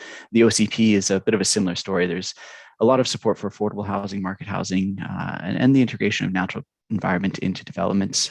By and large, the current OCP is very focused on affordable housing and actually very much limits development in many areas of the District of Tofino and of many development types to really focus our remaining infrastructure towards primarily affordable housing, but also the development of market housing. It's very worth noting and very relevant that the current OCP designation is future homes. This OCP was passed in early 2021, so it's been in place for a little over a year now. And that designation really kind of indicates that property and the areas within that designation are considered to be valuable for future development, particularly future housing development. There's lots of indications within that designation that require that the housing should be balanced with environmental values.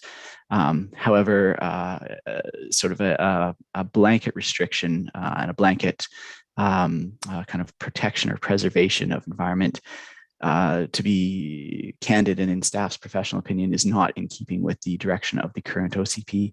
I recognize that Christine Lowther very usefully provided us with some information from a former author, an author of a former OCP.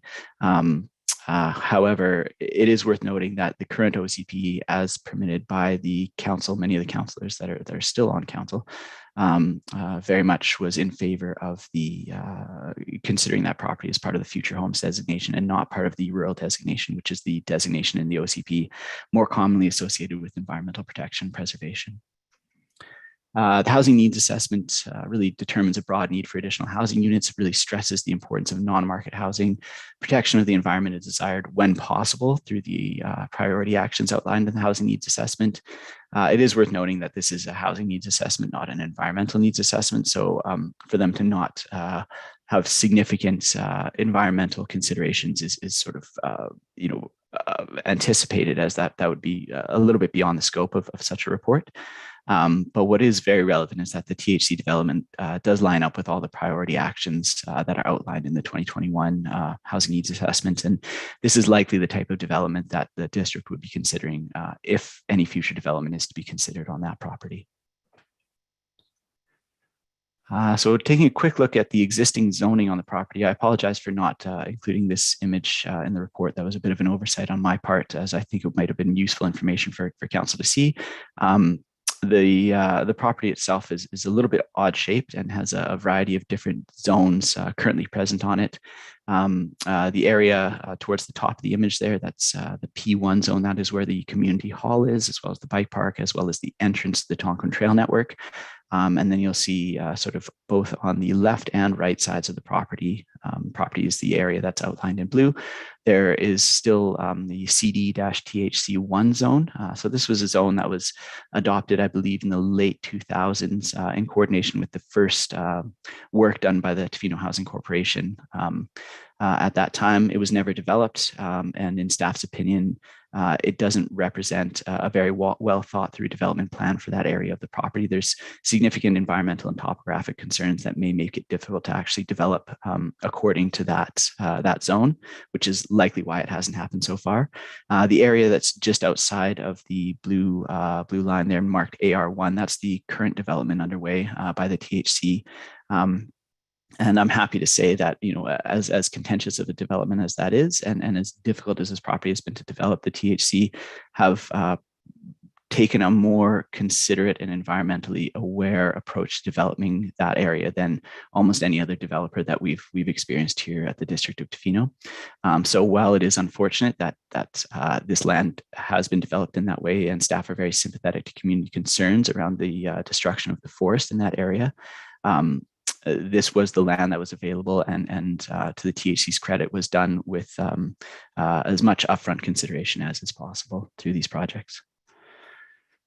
So taking a few look at some kind of the legal tools and options that council may wish to consider for protection of the property, as this was an important part of the request that council made of staff.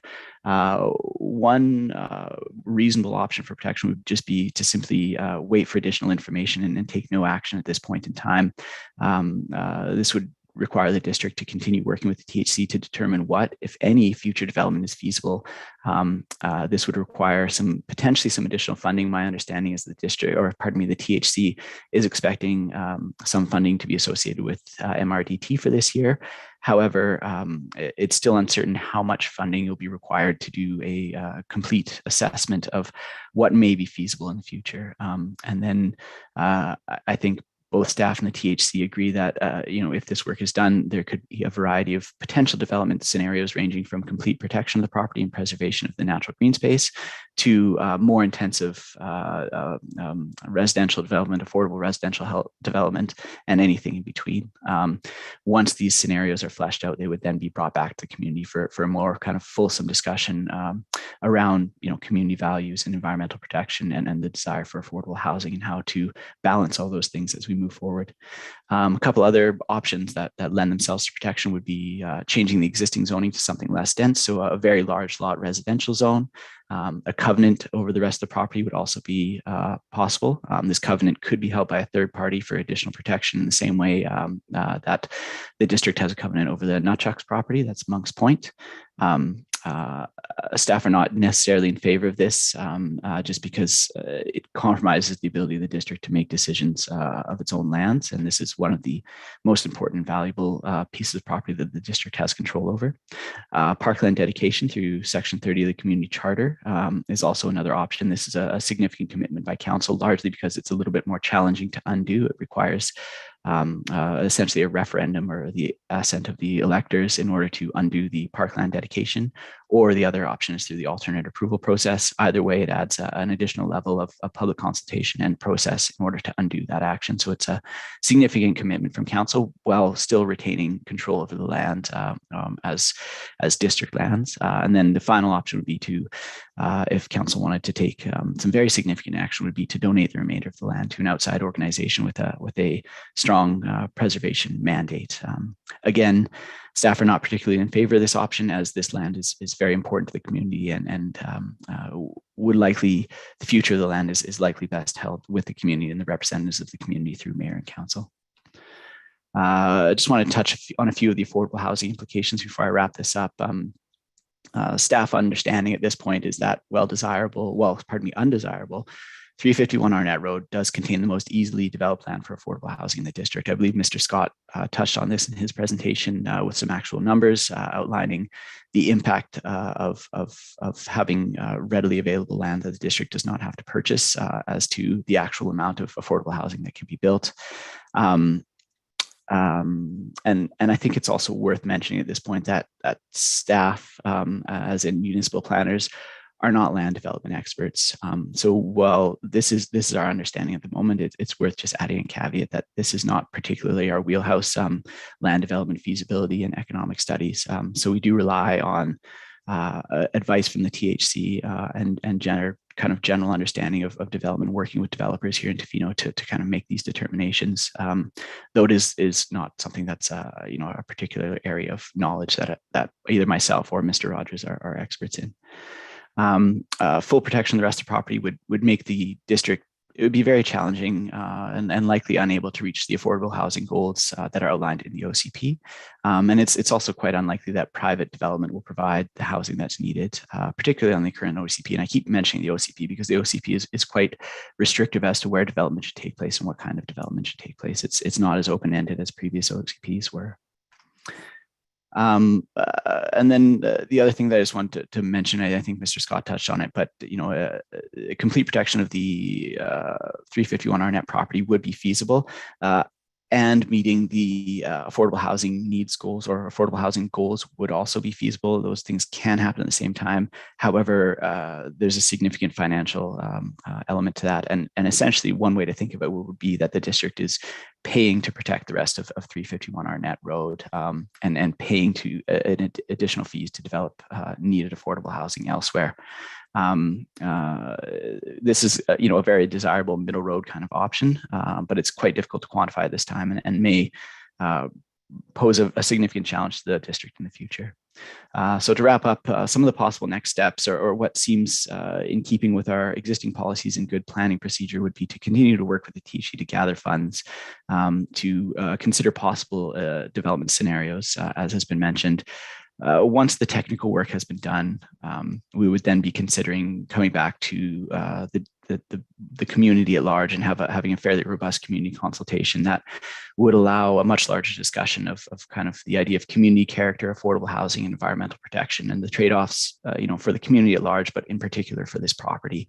The end result may be that complete protection of the property is still warranted, but that choice would be taken in a much more measured and informed manner, and in staff's opinion, may be more appropriate than a quick reaction at this point in time.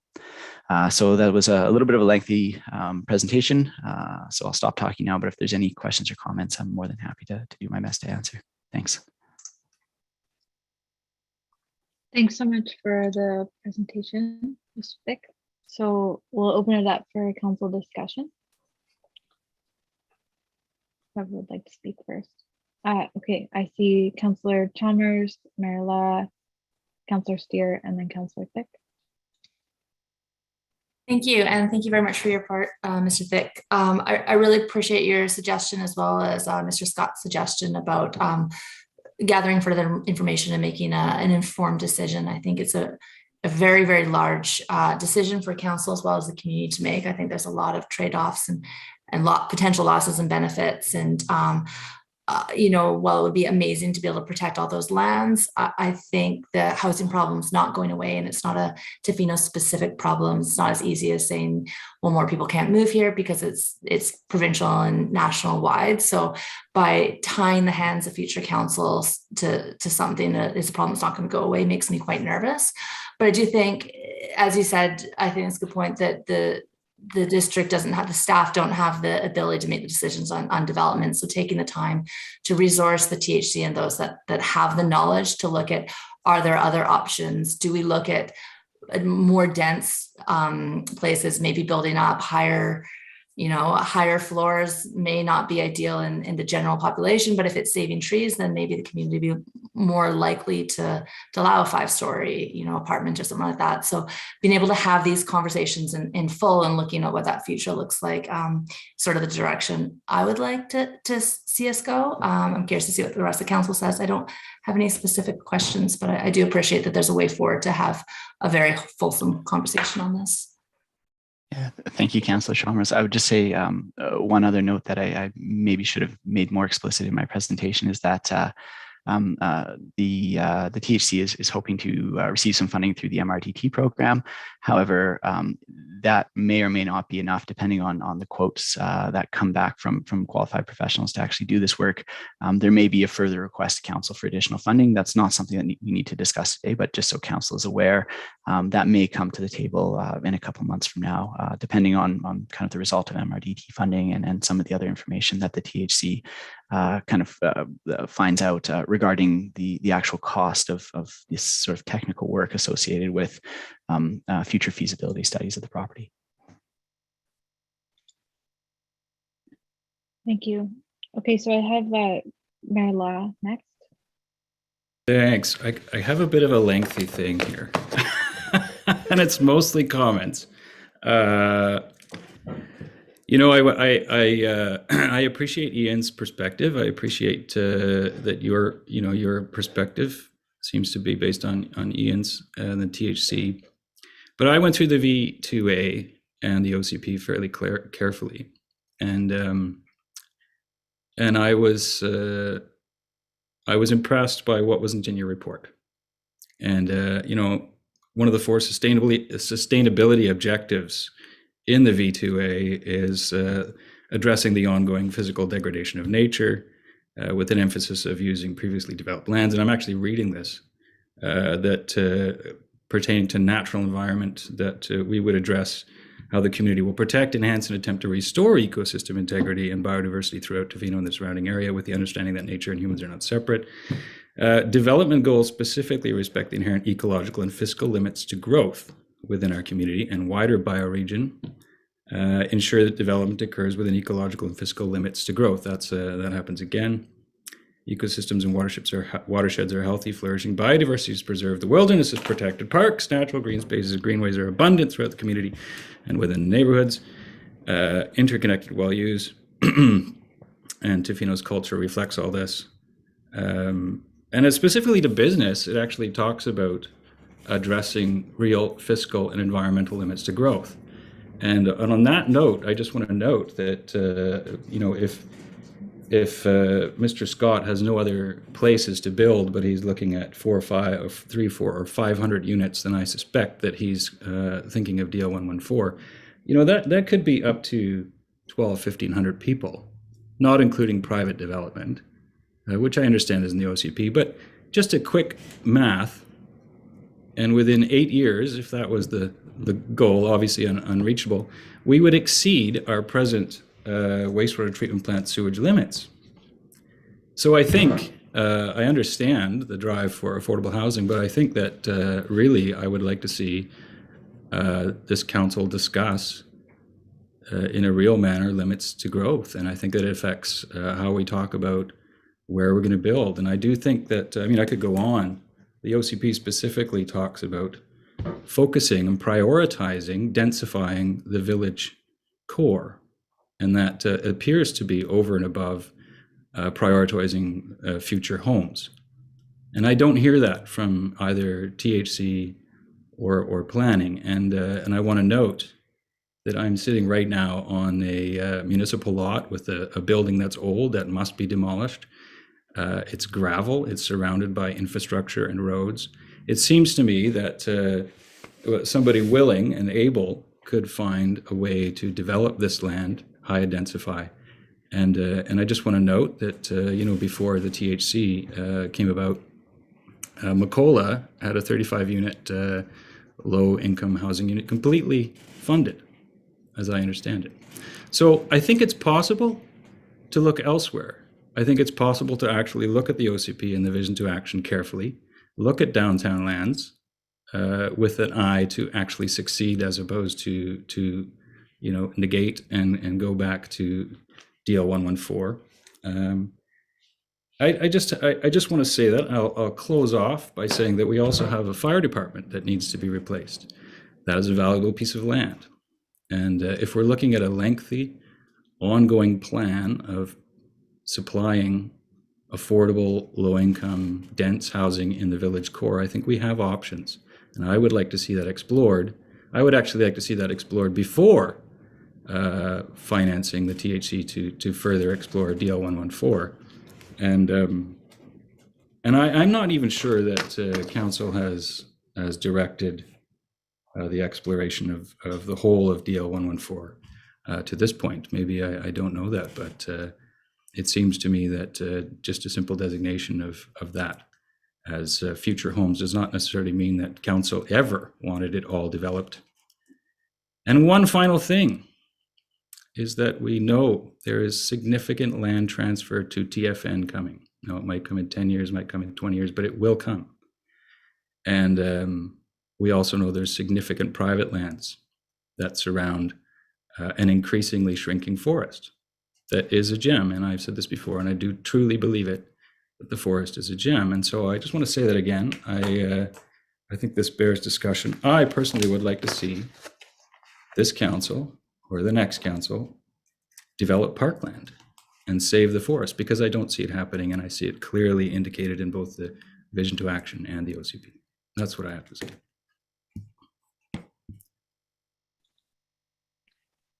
Thanks, Mayor Law. And I just wondered if you'd like a response to any of that, or if we can move to Councillor Steer.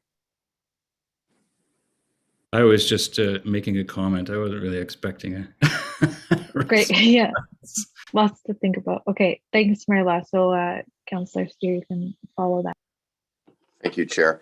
I will do I only have 3 pages of notes, but I will trim it down since Mayor Law did touch on some of those topics. But I do have a question at one point that I think you answered within your presentation there, Mr. Thick. And thank you, by the way, for the work that goes into this. I know how difficult it must have been.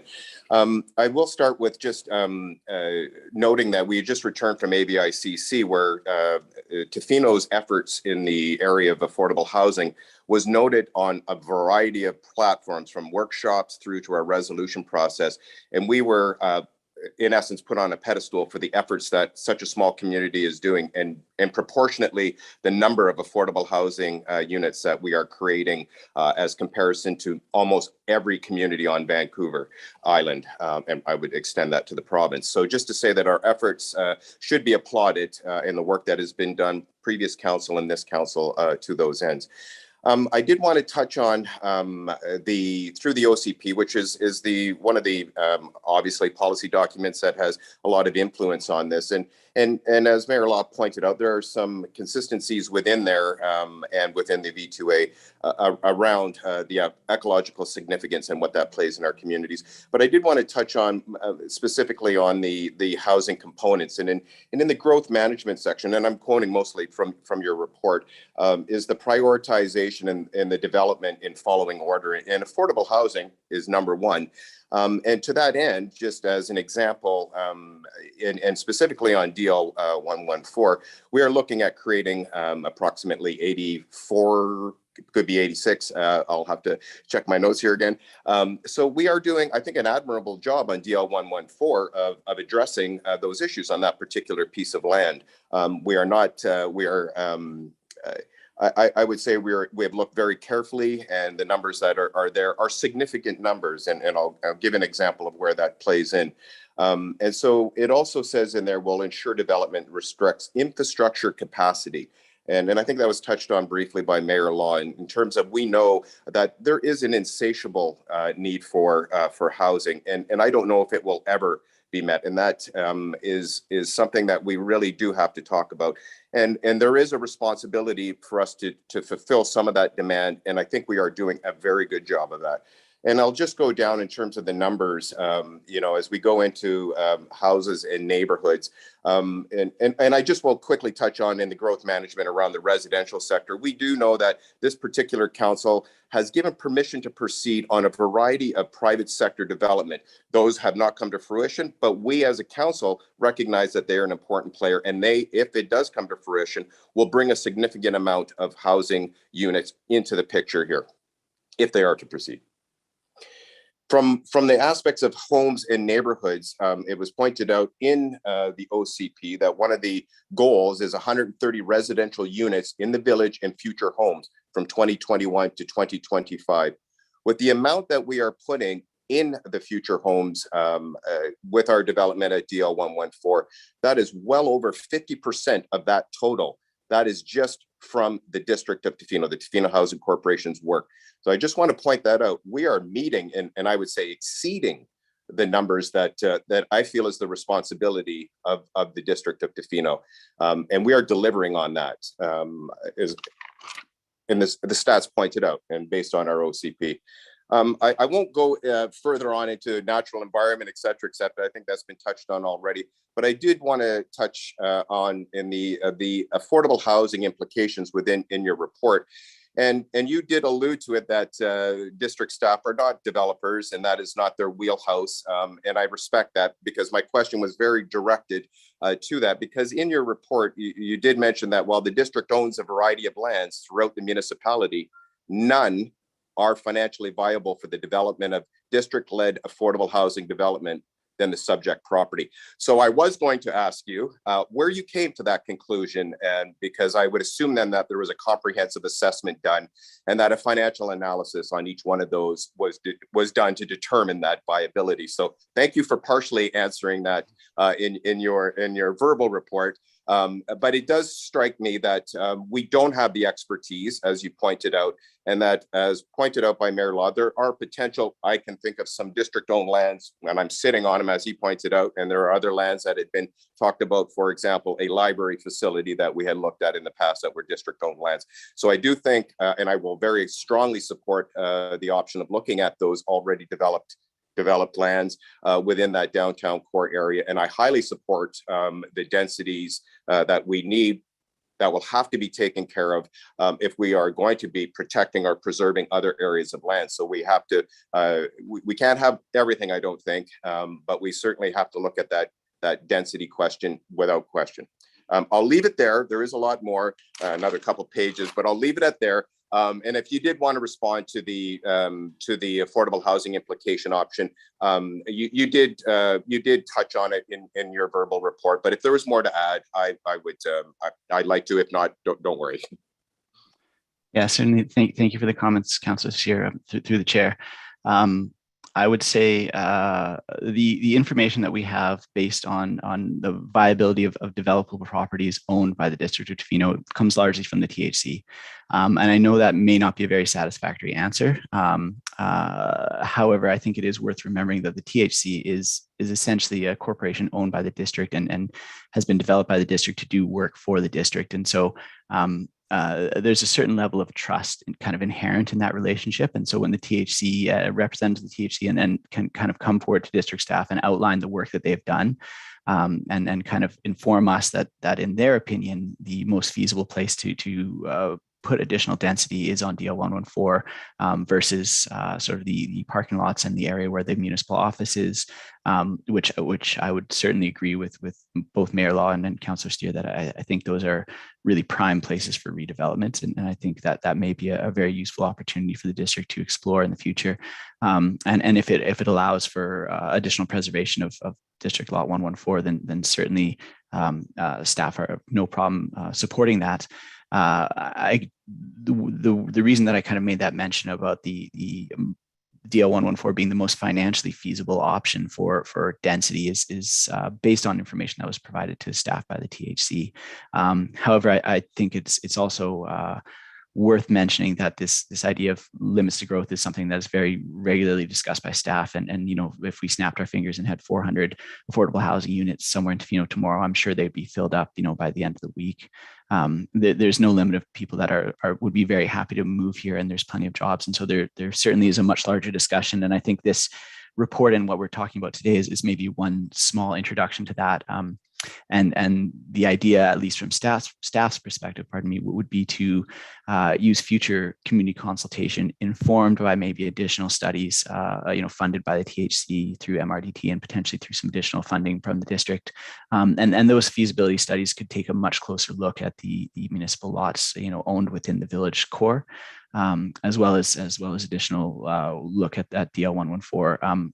But essentially the goal would be to have a very open and candid discussion with council, with the community, and with any other interested stakeholders about the trade-offs between affordable housing, environmental preservation, and just in general the future character of the community, which may manifest in taller buildings, or something of that sort, I guess. So I'll stop talking there. Hopefully that has answered your question to a certain extent, though. Thanks, Councillor Steer and Mr. Thick. So next I have Councillor Thick to speak. Yeah, thank you. I had a question and then I had a couple of comments. So I just wasn't sure from looking at either the map provided by the THC or our planning department, exactly the scope. I mean, I've been part of this for a long time, but I would love to hear again exactly what the scope of DL 114 is, what percentage we've currently used and what is remaining.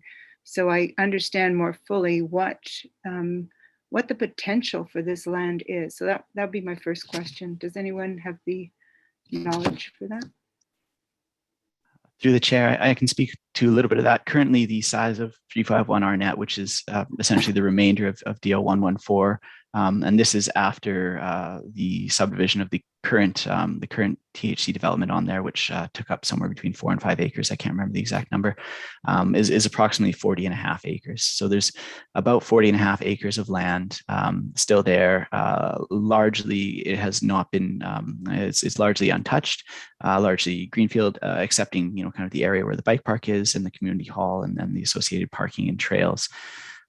So there's it's a significant portion of land. However, as we all are well aware, it's well used by the community and loved for a whole variety of reasons. And then as far as I'm not sure exactly what you mean by scope, and I think that's to a certain extent what we're talking about right now. What could actually feasibly be developed, and it may be that further investigation shows that the environmental consequences are too great, or the amount of having to actually terraform and grade certain areas are just too costly to actually make any sort of future development feasible there. But I guess the simple answer is that we don't fully understand the scope of potential developments on that property. And through discussion with Mayor Law and Councillor Steer, to be candid, we don't fully understand the scope of potential developments in the downtown area of Tofino and district-owned lands as well. So that would be the purpose of potentially providing some funding to the THC to do some of that work and report back.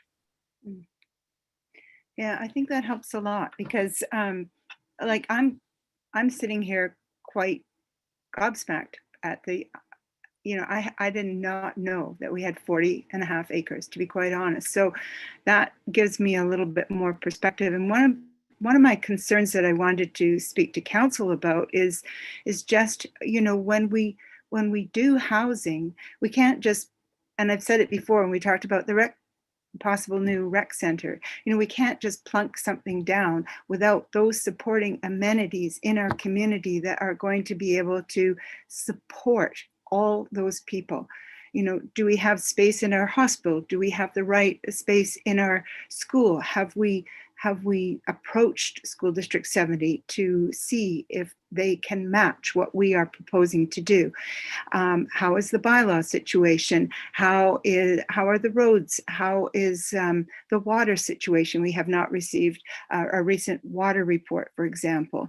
And without an amenity contribution, and I understand that we have spoken about this as an amenity, but still the money that is required for this sewage treatment is very significant. So my comment to round that out is just to say, when we grow by 10%, are we actually giving the people a fair shake at life, the quality of life in our community? Are we supporting them with all the other amenities in our community that need to be there to support that quality of life? And I question, whether we've thought about that, whether we're doing that.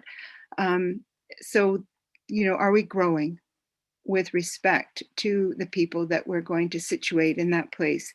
I really appreciated what Mayor Law had to say in regards to the things we didn't know when the OCP was in formation, and we didn't know about the potential development of upcoming TFN lands. We didn't know about the private developers, of which there are several, who are on the books for Tofino. We don't know what their plans are.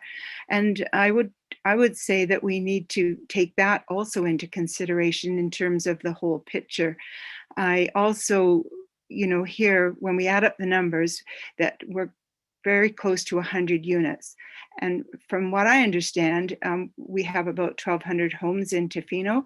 So again, just going back to that's a 10% increase.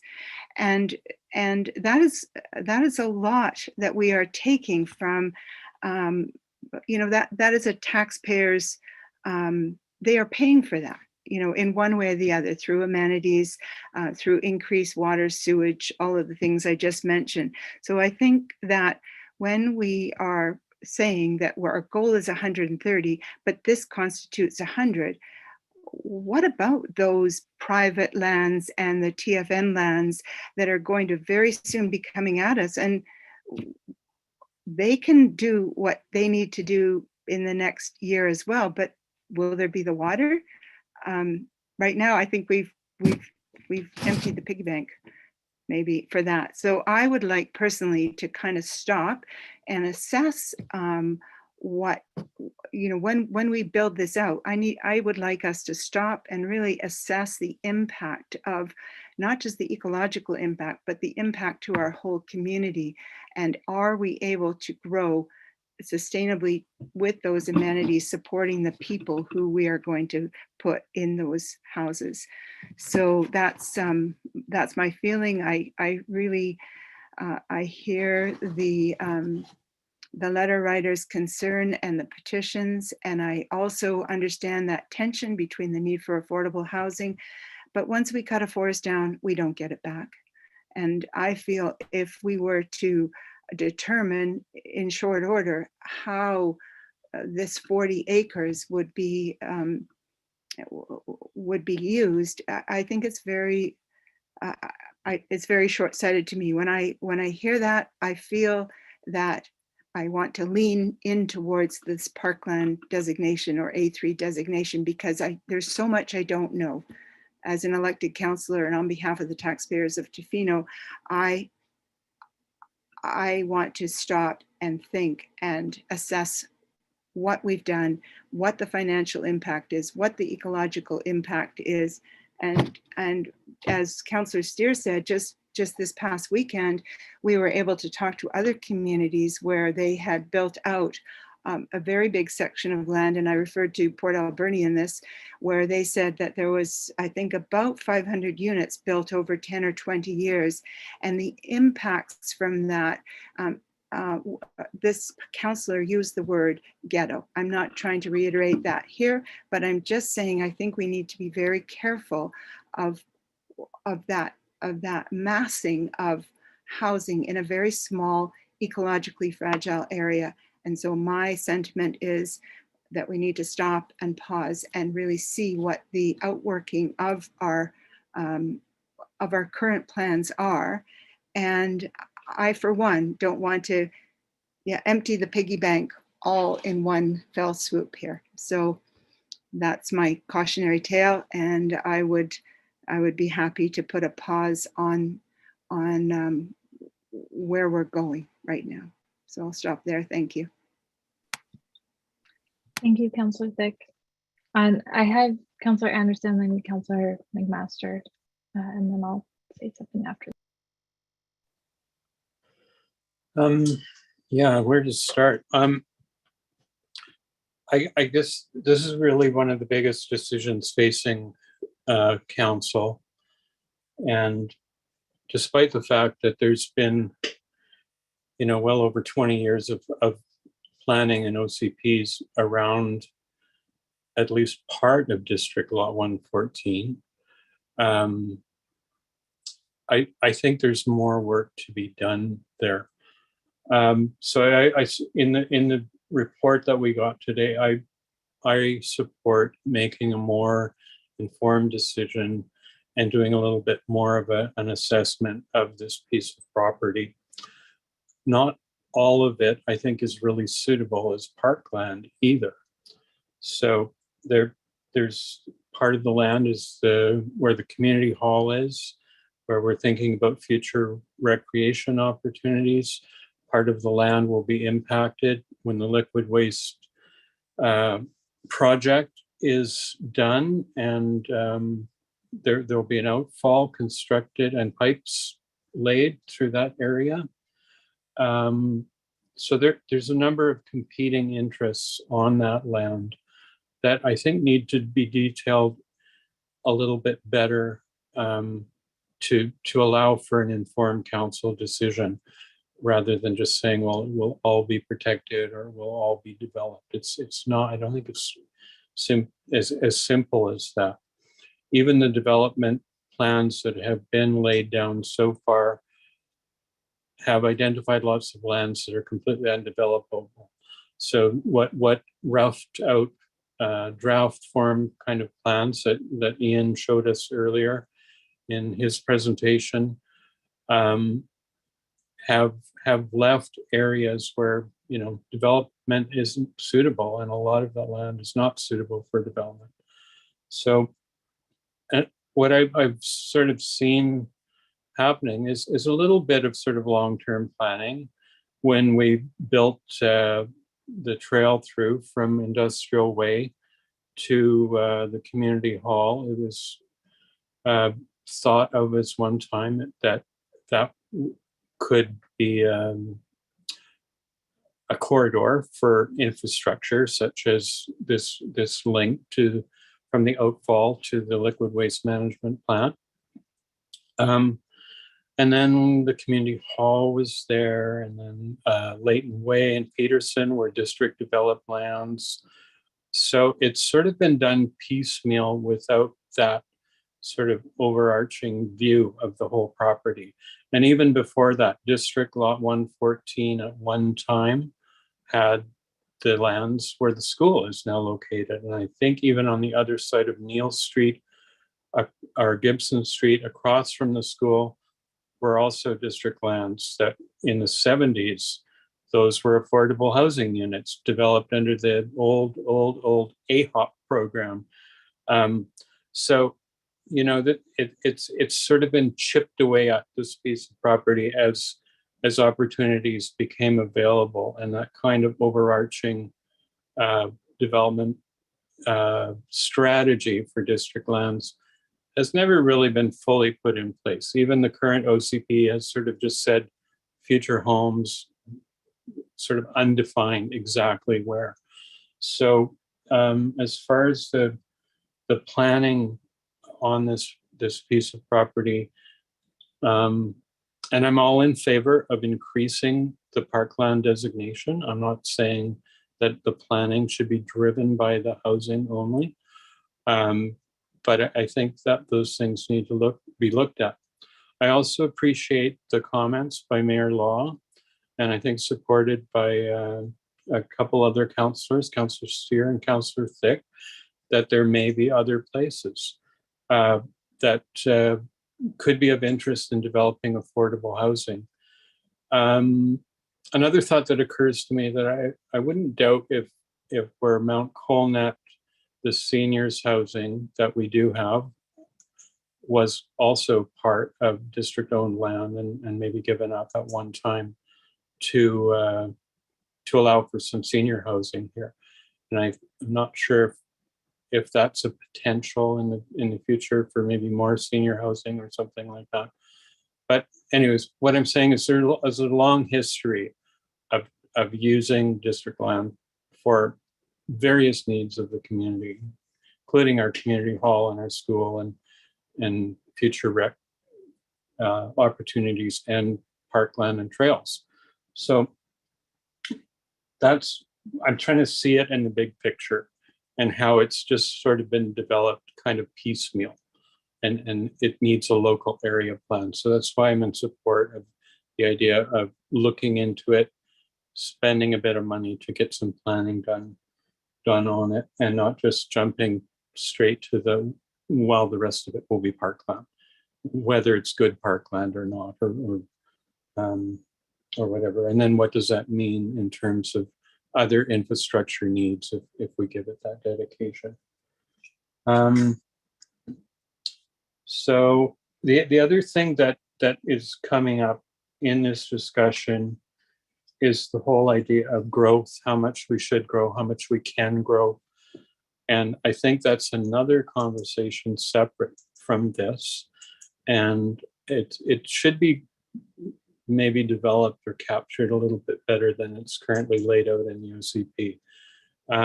I think we sort of aim for, I can't remember, is it 2 or 3% growth rate? And is that, you know, total numbers of of people that we're talking about? Is it numbers of household units? How does commercial factor into that, etc.? So I think another conversation somewhere in the future is just about growth management and how Tofino wants to grow. The one thing that I'm concerned about, and maybe not around this, is that there are many forces that want to put the brakes on Tofino and stop growing, which, you know, is one side of the story. But I think in short order, especially the way the market is going right now, Tofino will be really unaffordable for probably everybody that's here now if we just completely stop growing. So that's another conversation, and I don't know how to tackle that one. What sort of planning processes or what we need to implement to have that conversation. But growth management is certainly part of what's coming up in all the thoughts of councillors and in the community. So anyways, that's my thoughts on it. I'm in support of doing some more work, some sort of, I don't know if it's a local area plan we need or whatever, to have a more informed decision around the future of District Lot 114, and including the P1 zone where the community hall is currently located. So there's my thoughts on it. Thanks, Councillor Anderson. Okay, Councillor McMaster.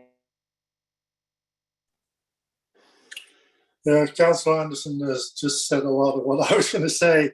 I mean, I've hinted at growth management for years every time we've talked at water, and we've always dug our heels in about, oh, we don't want to talk about that, or we don't want to mention moratoriums to development. And if you, as like Councillor Anderson said, is there any limits on growth, you're really going to see unaffordable housing in this town. I find it distressing we're talking about affordable housing when a community member died of hypothermia in the graveyard this weekend.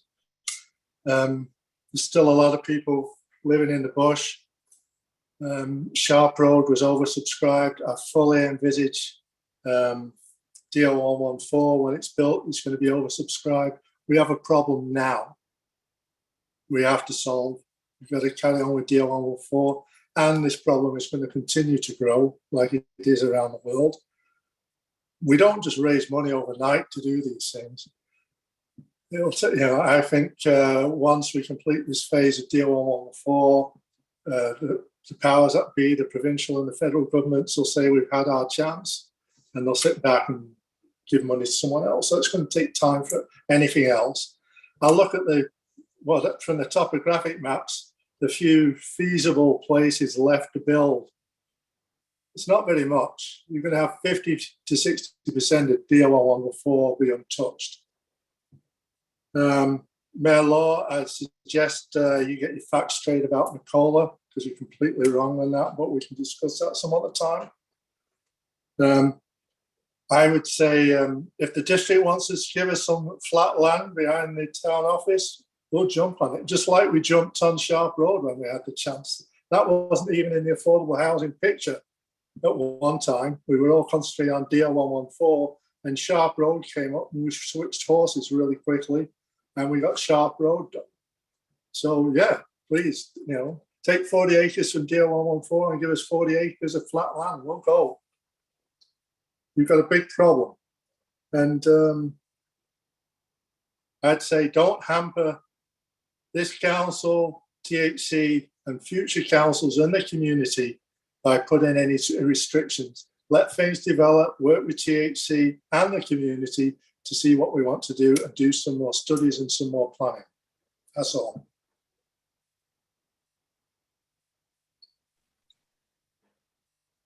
Thanks, Councillor McMaster. Okay, so I suppose I'm the only one who hasn't spoken yet, and after a lot of thoughts have come up. When I look at what I think the values of the community are, and also the values of myself, I agree this is probably one of the toughest decisions to make, or toughest conflicts to look at. And I see in sustainability, even in that word, it's there. We have really two opposing forces here. And though I can see the big conversation of growth and limits to growth, and how much can we can we continue to grow in this community without further infrastructure, and really how much does Tofino want to grow? I think that some of these, it's really unfortunate that it's the THC and this affordable housing that so many of our community members who are, you know, living in the bush, or that they're already here. It's not like we're trying to invite hundreds more people that aren't already here, sort of living in compromised environments, to move here. They're working in our businesses and in our essential services as well. So I feel really sad to slash options for them in some ways, and at the same time, I think in the future I'd feel really sad to cut down a big beautiful forest that many of our community members enjoy. And I do feel that there might need to be some sort of a compromise unless we can find other options, and that really the suggestion to continue working with the THC to explore what are our options. Can we look into other properties and get a better range of opinion from the community? So to reach out and have further perspectives come to the table before we make any real decisions. But I do find it just very unfortunate that we're kind of attacking this affordable housing to house really important members of. There's so much other private development in that takes up a lot more space with lower density. And yeah, I think we need to look at all of our options with more information before we move forward, before we make any big decisions like completely protecting this land as a park.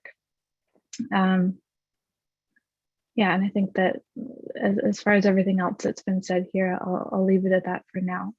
But maybe we can come around if there's any other comments from those who've already spoken.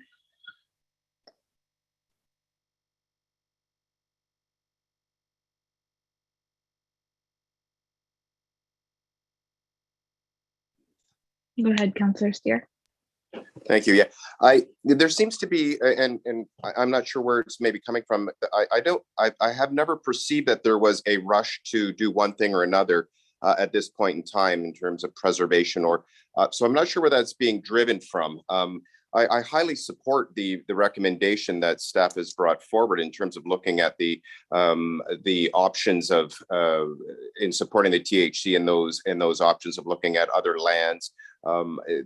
And so I am a little confused about why there seems to be this tension around rushing into making any kinds of decisions. I fully expected that before we made any kinds of decisions on something as critically important as this, that we would do all of the things that have been recommended and going back out into the public to have those conversations and to really have more definitive information coming forward to us. So, I mean, I don't know if this call to action in terms of getting more information, I think sounds like it's unanimous within council here.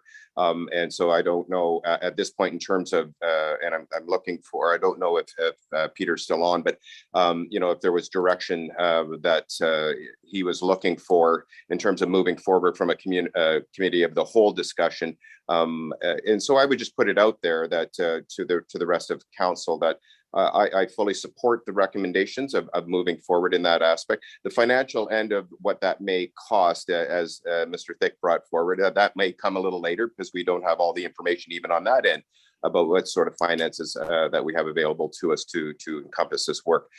So I'll leave it there, but just to say that I don't feel that there, and maybe I'm wrong, that there is any rush to make any critical decisions at this time and place until we are all much fully informed and have a base that we know that we have to go out there and get. I'll leave it there. Thanks. I see Mr. Sia McPherson wants to speak. Thank you, Chair Challenger. I just want to thank Councillor Steer for saying what I needed to say. sometimes it's good to remind ourselves that we're not going anywhere as an organization, as an entity, and the land isn't going anywhere. And I think the most prudent thing that we can do is what's been talked about by all of council here. And each member of council brought a different perspective. But I think what I heard pretty consistently is let's do some planning, let's do it really well. And we're not going to get 100% agreement from everybody in the community on it. But we know that preservation of landscapes is in our DNA. And I think we also all recognize that a community that doesn't house people doesn't exist. And we want to be, really careful about making those kinds of decisions. So what staff have heard tonight is find a way to do two pieces of planning. One is work with THC to find, to continue to find opportunities for affordable housing. And at the same time, do some physical planning. Councillor Anderson referred to it as a local area plan. For in more detail for what can happen at what we refer to collectively as DO 114, but the land that the district owns as DO 114. And so I know that we don't have plans for that in this year's budget, but again, the land isn't going anywhere. Let's start planning for doing some financial planning so we can do that work and do it really well, and do it in a way that engages our community. So I think that's, unless I hear something different from council, I think that's our takeaway from this discussion for this evening is there still is work to do with respect to planning for where housing is going to happen and for planning what's going to happen on DO 114.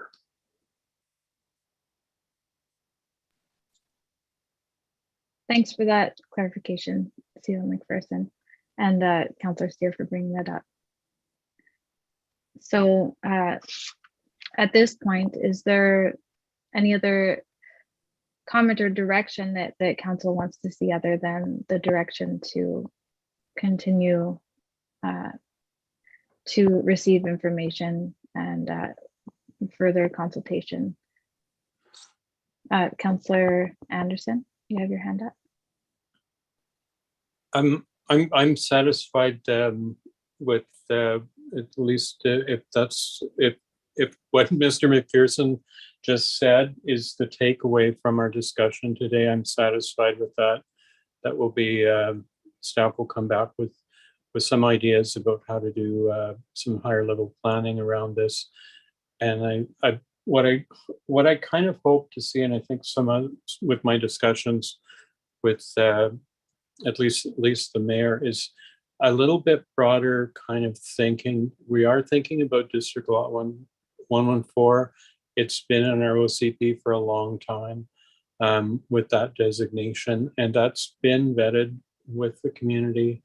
And I think it's been through maybe a couple of iterations of the OCP itself, passed at council. So it's not that, there hasn't been support for that over the years.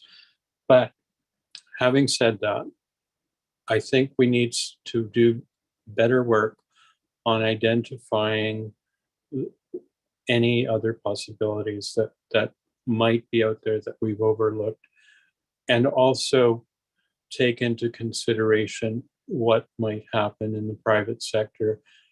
To what extent is that going to address affordable housing? To what extent is it just going to go for, whatever the market dictates, which, could be not affordable housing. It could be, geared towards more what I call the commodification of residential property, where it's just used for either investment or for commercial purposes and accommodation. So those kind of questions, I think that starts to dig into the growth management part of it. What kind of densities that we might allow in the future? What kind of house inside of those densities? What sizes of houses? I know that there's, a lot of people would be satisfied with a lot smaller places. So how can we try to work with the private sector, the development community, to deliver affordable housing? Is there something in our planning processes that we can do that might enable that? Are we able to zone specifically just for rentals and keep out that commodification, as I say, of property, where, you know, people are tripping each other to outbid on any property that comes up? And this is happening throughout throughout the world, throughout BC. It's going into the interior and the north of BC now. We've seen property values in places like Prince George and Prince Rupert increase 40% last year. So that those areas haven't been touched before. And this is primarily, you know, for investment purposes that this is happening. And people are being driven out of rental situations in those communities as well. So, you know, there's some policy decisions as well to make around affordable housing. Supply is part of it, but we can both keep on with the work that we've been doing, which is recognized as valuable and important through the THC, but we also need to look into some of our policies around I'm going on and on, around growth and around what types of development, and how we can encourage the private sector to maybe deliver some of that. So there's a couple fronts to work on here at least. Thank you. And one last word, I do appreciate the petition that came forward and the work that's been done on that. Yes, there were a lot of non-Tofino addresses there, but there were also a lot of things I heard from my friends and members of the community, both through the petition and in person. So I hear that call. Thanks.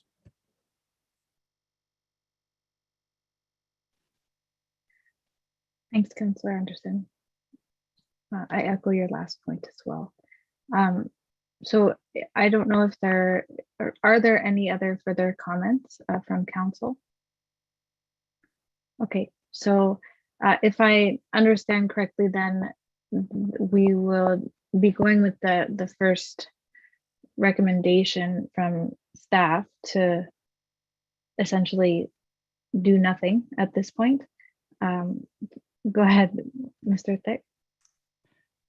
Thank you, Councillor Challenger. I just wanted to kind of maybe reiterate Mr. McPherson's comments that really this particular report wasn't intended to require special direction of staff at this point. It was more to kind of begin what will probably be a lengthy conversation around the council table.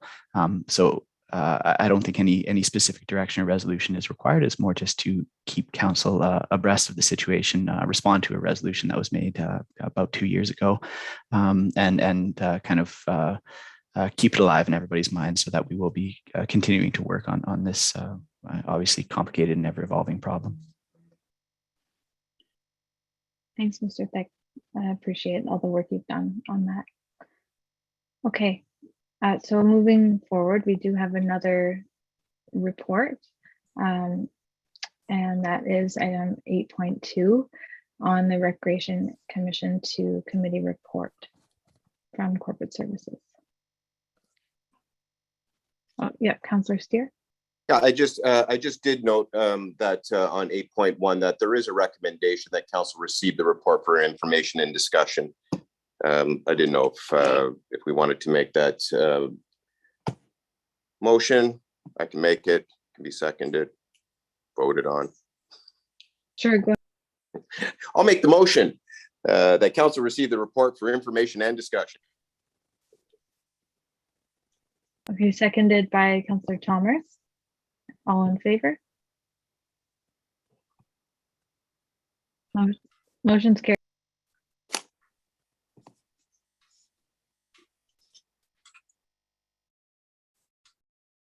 Okay, shall I begin? Okay, thank you, Chair Challenger. Good evening, Mayor and Council and the committee, and as well as member of the public that are watching. My name is Nikki. I'm here from Corporate Services to provide a brief review of the Tofino Recreation Commission. And the intent of this is to hear council's thoughts and discussion about this matter, so staff can be giving guidance on how to proceed forward with solving a challenge that we've been faced with. So I'm going to share a brief PowerPoint slide here that basically will articulate the report details. So just give me one moment here.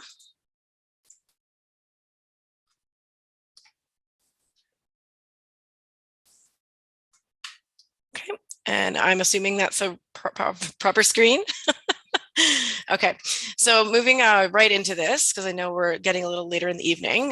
This is the Tofino Recreation Commission review. I will just be highlighting some elements of the report. So if there are further details that are missing, I can dive deeper, but everything is included in the report. So the purpose is to provide a brief historical and legislative background of the Tofino Recreation Commission, as well as options on how the TRC, which is what I'll be calling it moving forward, can be brought into compliance with existing authorities provided by the community charter. Council discussion is requested at this point at the Committee of the Whole meeting to provide staff feedback and considerations on the options presented. So before I dive into where we're at and where we may be going, I did want to take a moment to recognize the community contributions of the TRC. The TRC has been in existence well before my time in Tofino, but I have been made very aware of the excellent and long-standing contributions to the community they have provided. The TRC has made significant contributions in terms of creating opportunities and raised thousands of dollars for recreation projects, programs, and events. As many of the people in the community may know already, the multi-use path, Tough City Skate Park, the bike park, the Kids Access Fund, the indoor recreation facility, and of course, events like the Mups Up and the Tough City Skate Contest. These are great events and historical moments that the TRC has provided to the community to have a built environment and resources for recreation.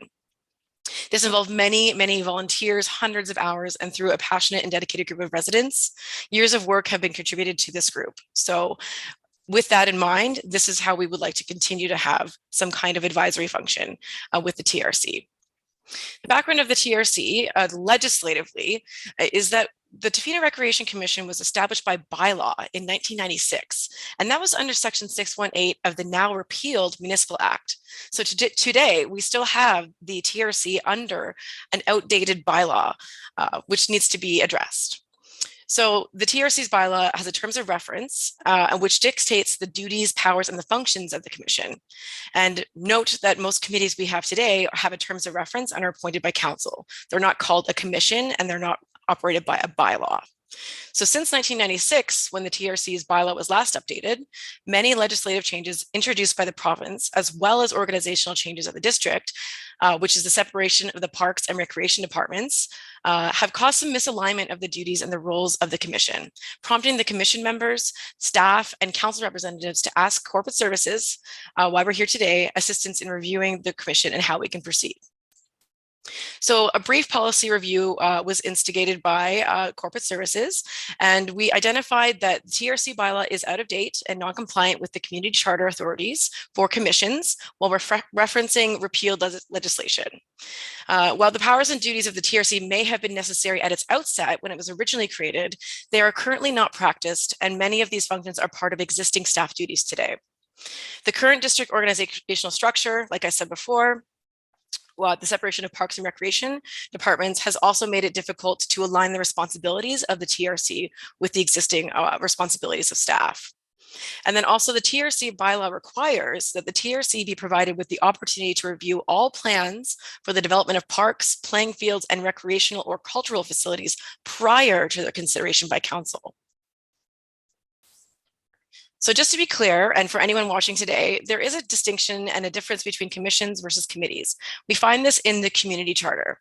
If you are a municipal commission under the community charter, which is the legislation that we're supposed to be falling under today, instead of the repealed Municipal Act, it is for operating services. It's for undertaking operation and enforcement in relation to council's exercise of its authority to regulate, prohibit, and impose requirements. And it's also to manage the property and the licenses held by the municipality. So in its essence, a commission today is not exactly what the the Tofino Recreation Commission today is doing.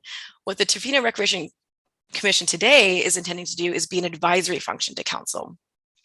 And that is more appropriate for a select committee of council. So the community charter section 142 states a council may establish and appoint a select committee to consider or inquire into any matter and to report its findings and opinions to council.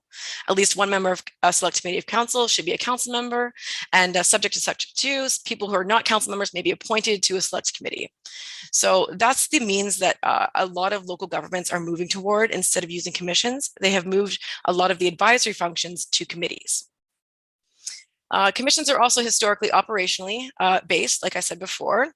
And right now, when you look at commissions that exist in BC, they're typically found in regional districts, not municipalities. And committees are typically advisory bodies specializing in engagement on issues to council matters or idea generators for unmet community needs. So in the report, you'll note that I provided some options. So the options for discussion that I provided are just for discussion today. There's no recommendation on which option is best to council. This is an opportunity for council to discuss what they feel is best for how to move the TRC forward. Option number 1 is to create a select committee of council by repealing the TRC bylaw and creating a new recreation advisory committee. Another option could be to shift to community-wide engagement on a per project basis. That could be involving repealing the TRC bylaw and decommissioning it, the group, and also then utilizing something like Tla-o-qui-aht for recreation advisory functions on an ad hoc basis. So per project, we would do specific feedback engagement. And option 3 is to remain a commission and repeal and replace the TRC bylaw in compliance with the community charter, which means it's only going to be dealing with operational issues and not necessarily advisory functions. So if we were to make a recommendation, option 3 is not the most ideal because you're really not serving the purpose of having an advisory function if you keep it as a commission. So with that, that's all I really had in the presentation. There's a lot more detail in the report, but I'm happy to stop sharing my screen and allow for discussion with council and answer any questions that I have.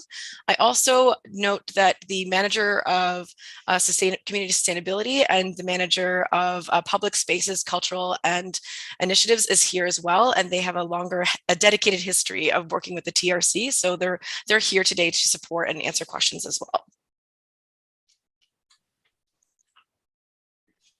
Thank you, Ms. Best. I see that Mayor Law has his hand up right away, so you can go ahead. And then Councillor Steer. Thank you, Chair. It sounds like we need a off-leash dog commission. It sounds like that would work. I have a couple questions. What happens to the Kids Access Fund, and what happens to further indoor rec facility fundraising, MUP fundraising, and all that stuff, which has been really quite fantastic over the years that I've been here? Like, what would happen to that, and would that carry on if we chose to go to a rec advisory body? Yeah, through the chair, that is really up to council to decide. So should council want to proceed in a committee function, that could be developed into a terms of reference. We also did note that the Kids Access Fund, and I asked for these specific numbers, has provided thousands of dollars for children to have access to recreational programs. So we do acknowledge this is a very important aspect of the TRC.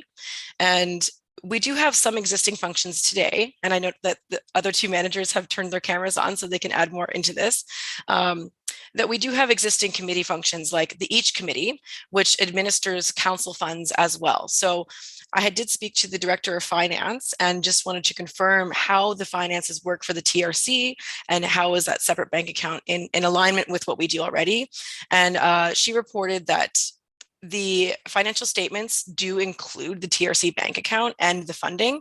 So should a new committee or new advisory function be in place, that could be something that council requests to be in the terms of reference to continue that funding program. However, it could also be administered by staff, but I will leave that open for contribution from the other two managers who've turned their cameras on.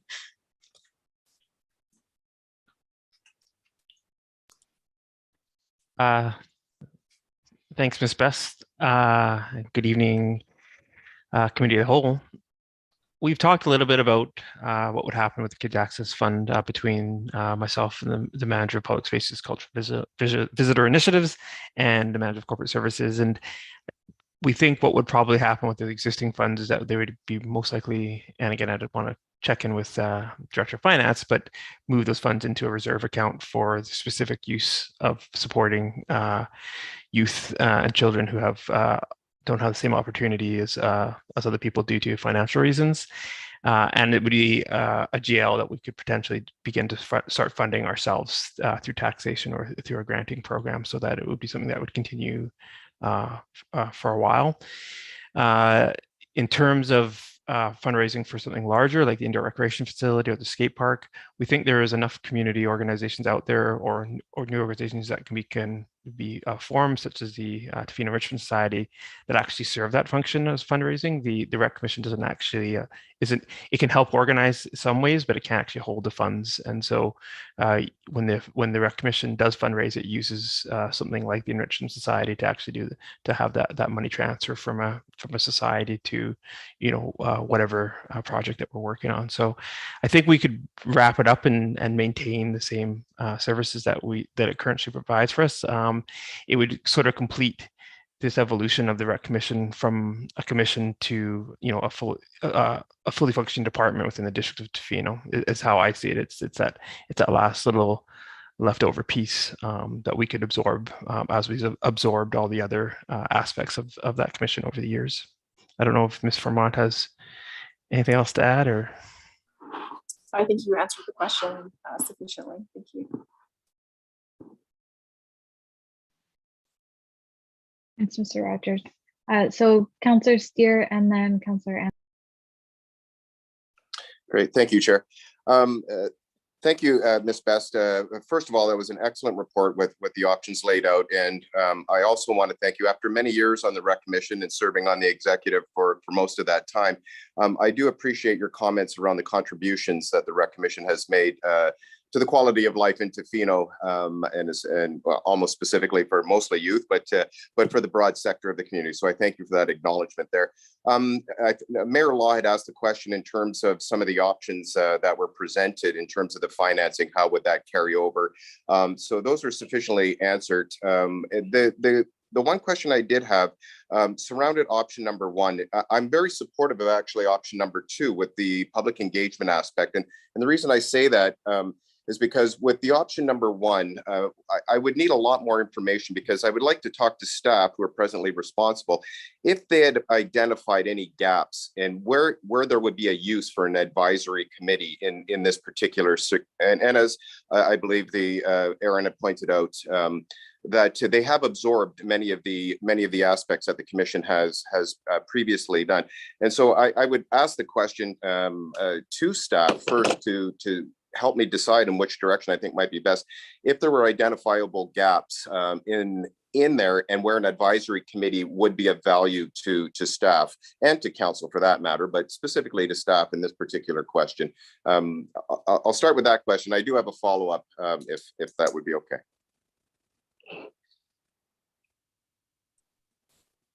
I can jump in again if you want.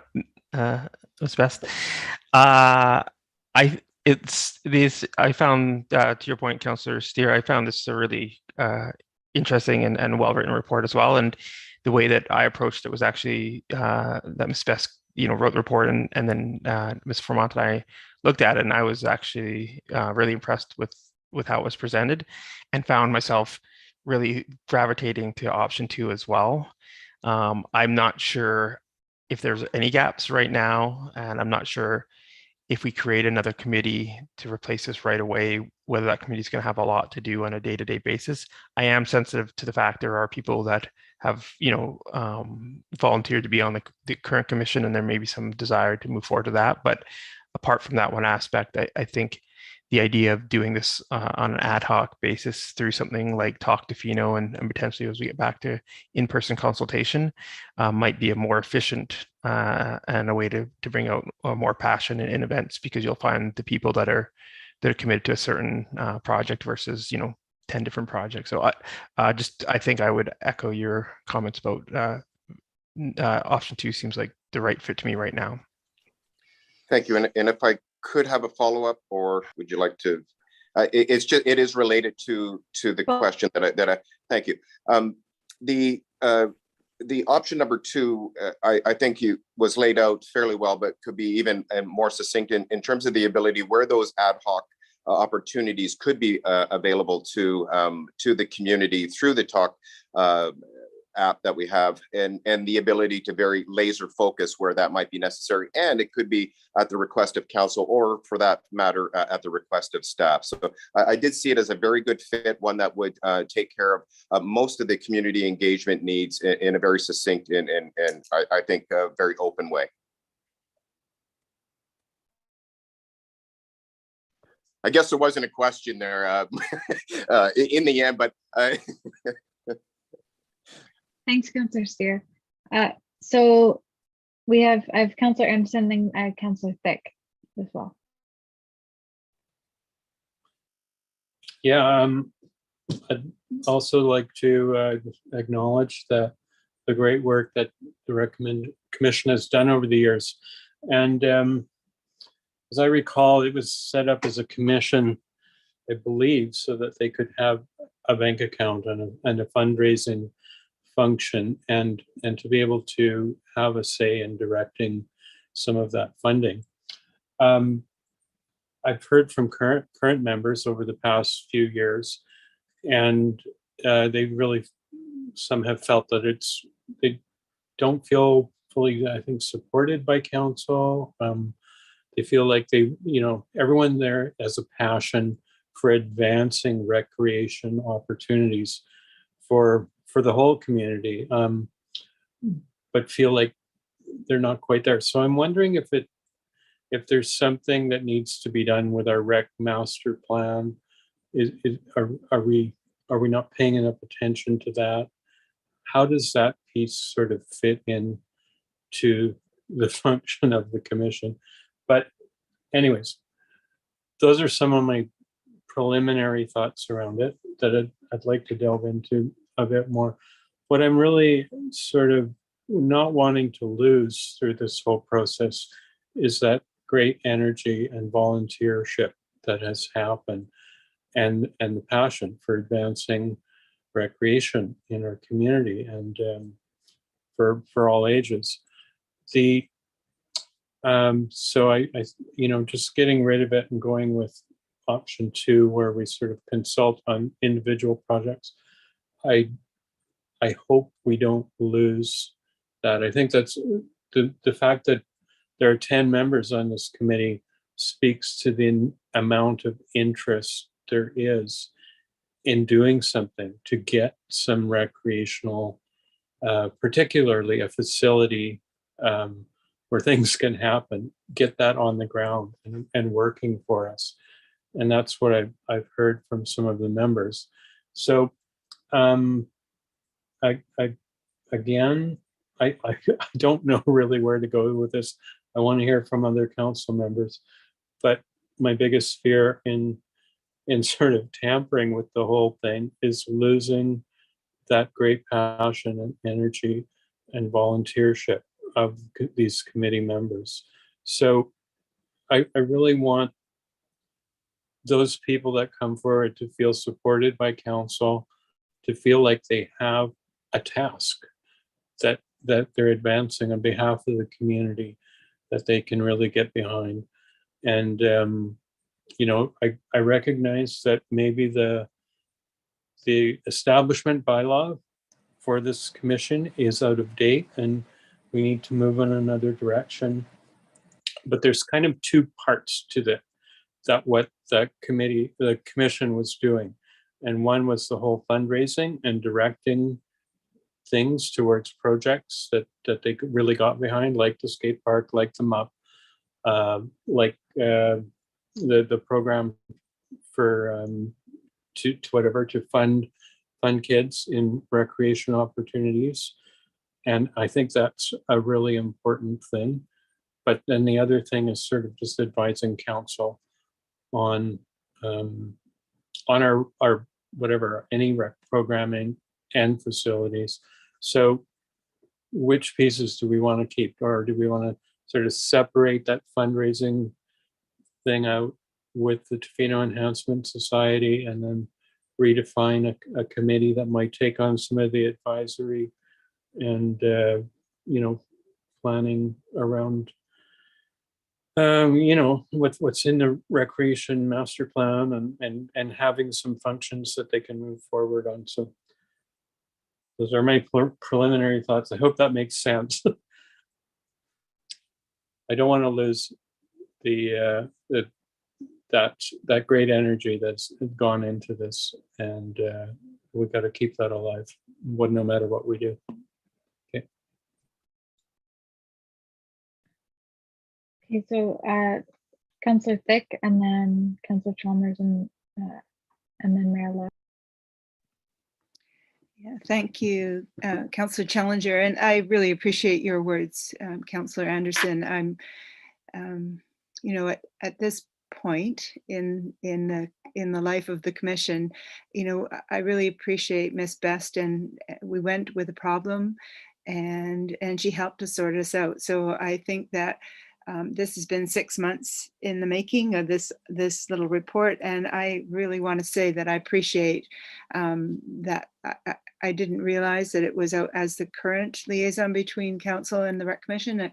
We didn't realize that we were out of touch or out of date with what the legislative powers, what is important, what needs to happen. So yeah, I just, you know, the very first year in this community, around 1989 or so, I joined I think we were the beginning of the rec commission. I don't remember, but in any case, I remember that there was 4 or 5 of us, and we each took a night in the gym, and that's how we programmed the gym. Somebody took Monday, somebody took Tuesday, Wednesday, Thursday, Friday, and eventually we convinced the council that it was important that we have a recreation programmer, because all these volunteers were getting tired. So that's one of my early memories of the commission, and that's how the recreation program essentially started under the district. It was an evolution like that. And I really agree with you, Councillor Anderson, when you say the energy of all those people. You know, the whole beginning of the MUP started because of those MUPs Up dinners, and there's so much drive and commitment by the people who are currently there. And so for that reason, and all the reasons that have been spoken, I really feel that this Recreation Advisory Committee is a very good way to go. I think maybe we just need to tighten things up and give a more focused terms of reference. I would also really love to see, you know, in the membership seats, perhaps we offer a seat to a First Nations member of our communities. And the other thing I think I read in the report in one of the links was, because we work so closely with the school, maybe there's an opportunity to have a member of School District 70 come and be part of our, I don't know. So I'm just offering that up, but I do appreciate that. We can't let this group go, in my opinion. I think the Recreation Advisory Committee is really the way of the future. And to cut to the chase, I would add that that second option that others have discussed, I don't think they're mutually exclusive. I think this community-wide engagement on a per project basis is really, I don't see why we can't do both. We are on the brink of doing something really magnificent for this community and the quality of life. And that is this whole impetus to move towards a rec center here in the District of Tofino. And I think for that very reason, we really need a dedicated group of people who are part of a committee, who understand what their purpose is. And I really think that their input to the council and all the tentacles out into the community of that committed group of people is incredibly important for decision making going forward. So for that reason, I would say, let's go with this select committee of council with the terms of reference as stated, and why not? When we come to these projects, which are going to require a lot of, why not have community-wide engagement on a per project basis as needed? So I think that we can marry the two, and I would hope that council would support this move. I don't want to see this group of people be left. I want to capture their energy. I want to move forward, and I think council can derive a lot of benefit from that. So thank you for the report, and I would appeal to us that we would go with option 1 and actually, use option 2 as we see fit. Thank you.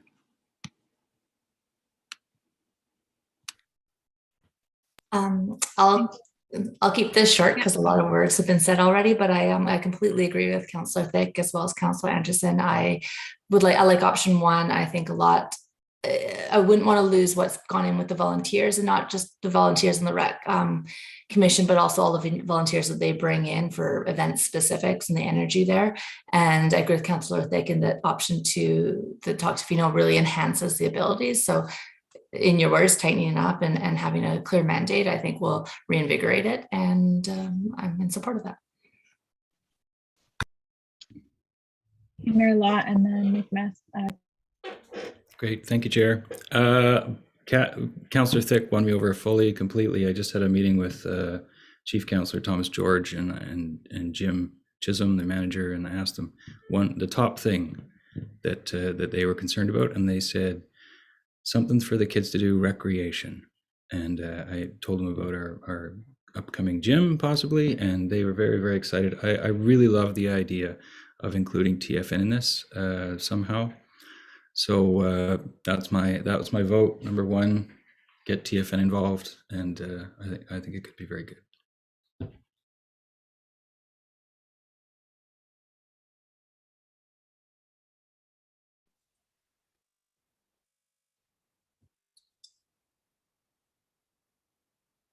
Is it me? When I first read the report, I was favouring option 2. However, having been in situations like that, the more voices you've got, I tend to think the less things get done. So I do believe that you do need some sort of committee, and I'm all in favour of trying to blend of option 1 and 2, like Councillor Thick said. The only complaints I've had about the Recreation Committee, which is often just sour grapes, is that it is a little bit of a clique, and they don't listen to what other people have to say in the community, rightly or wrongly. I'm not going to argue that, but I think there could be better community communication. Thank you. Thanks, Councillor McMaster. And before I circle back to Councillor Steer, I'll just mention that I am generally in agreement with what most of council has said. Option 1 in combination with option 2 sounds really great to me. And go ahead, Councillor Steer. Thank you, Chair. You've convinced me. Option 1, in terms of the, I will preface that by saying I think it will be critically important to spell out the terms of reference and really understanding what the purpose of this advisory committee will be. And the composition of it, I think we've heard clearly that where we think that composition of the committee should hold. I will stress that having a real sense of purpose and understanding, you will not, the sense of engagement and passion for this is not going to go away no matter what option we ever chose. But I will say that all my years on the commission and the most recent reiteration of that has expressly made clear that lack of direction, that lack of purpose is where a lot of the issues stemmed from. So I would say that was that part of it, the understanding of purpose, will be a critical component of that terms of reference going forward. So I 100% support now the option number 1, as most of my councillors have, with that careful consideration of the purpose of that advisory committee.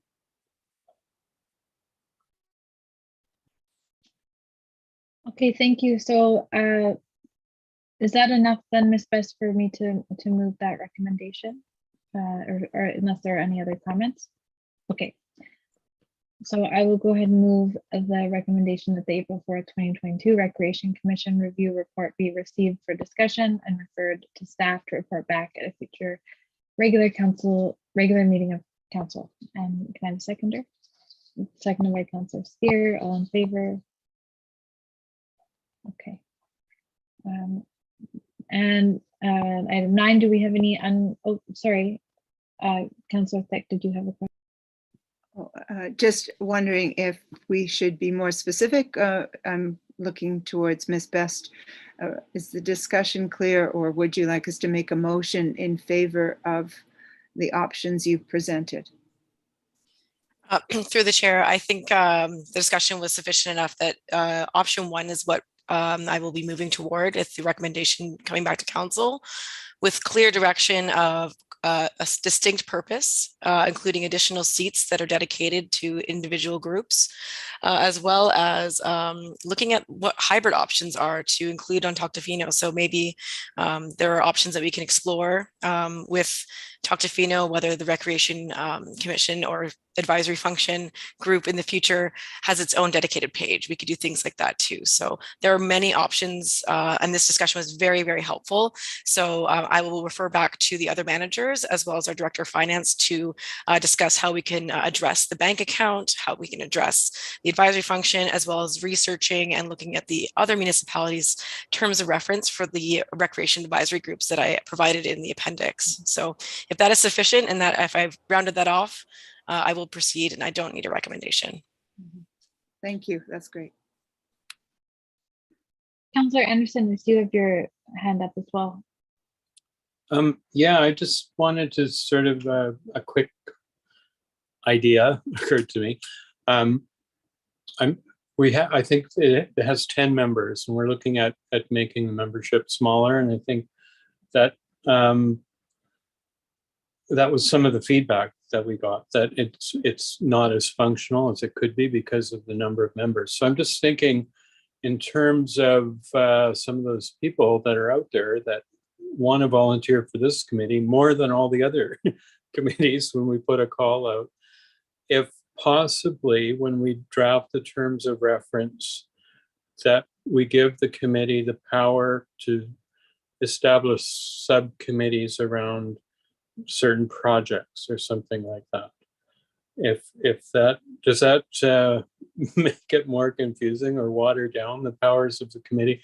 But I'm just trying to think of a way that we can harness all the energy that might be out there in the community, and you know, give the whatever comes forward in our terms of reference, give them the powers to sort of establish other bodies, whether it be for, you know, around specific projects or around specific maybe age group programming or something like that. Because I think we're going to have more volunteers than we have seats on the committee once we draft that. So that might be an idea.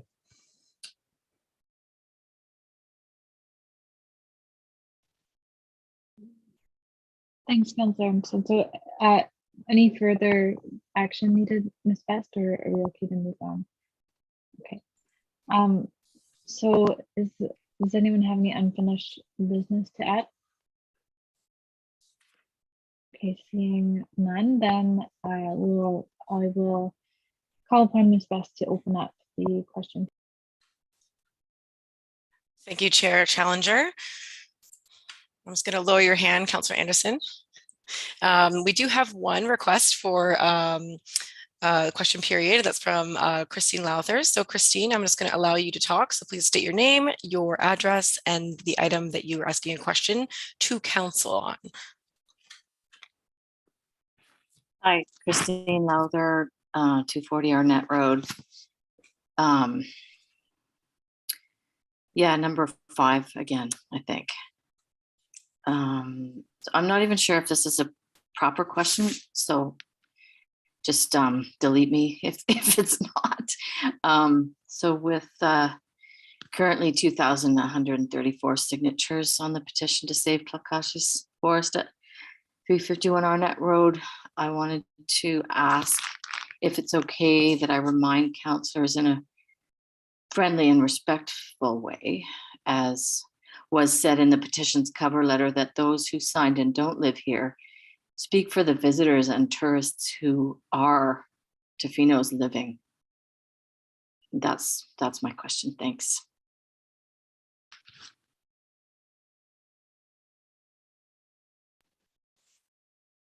Thank you, Ms. Lowther. Is there anyone here on council who wishes to make a response to that, or perhaps we just all receive that?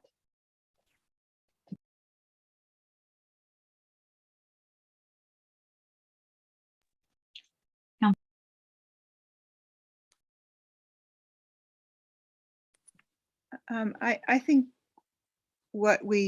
I think we all appreciate public input, and I think that we all know where the heart of this petition is. And all I can say is that, yeah, we've heard it loud and clear. We appreciate the support in that regard. And I think that we are all working really hard at understanding both sides of the coin, and also, you know, really appreciating and thankful for people such as you who come forward, who organize things that are difficult to organize. And I think it really adds to the conversation. And I, for one, really appreciate the work that went into just organizing this and bringing it forward. So thank you. Thank you. Was I up next? I don't know. Yeah, Mayor Lawn and Councillor Anderson. Thank you, Chair. Thank you, Ms. Lowther. To answer your question, I am reminded through your letter that hospitality is above all sharing with visitors and other people what we love. And so thank you very much. Thanks.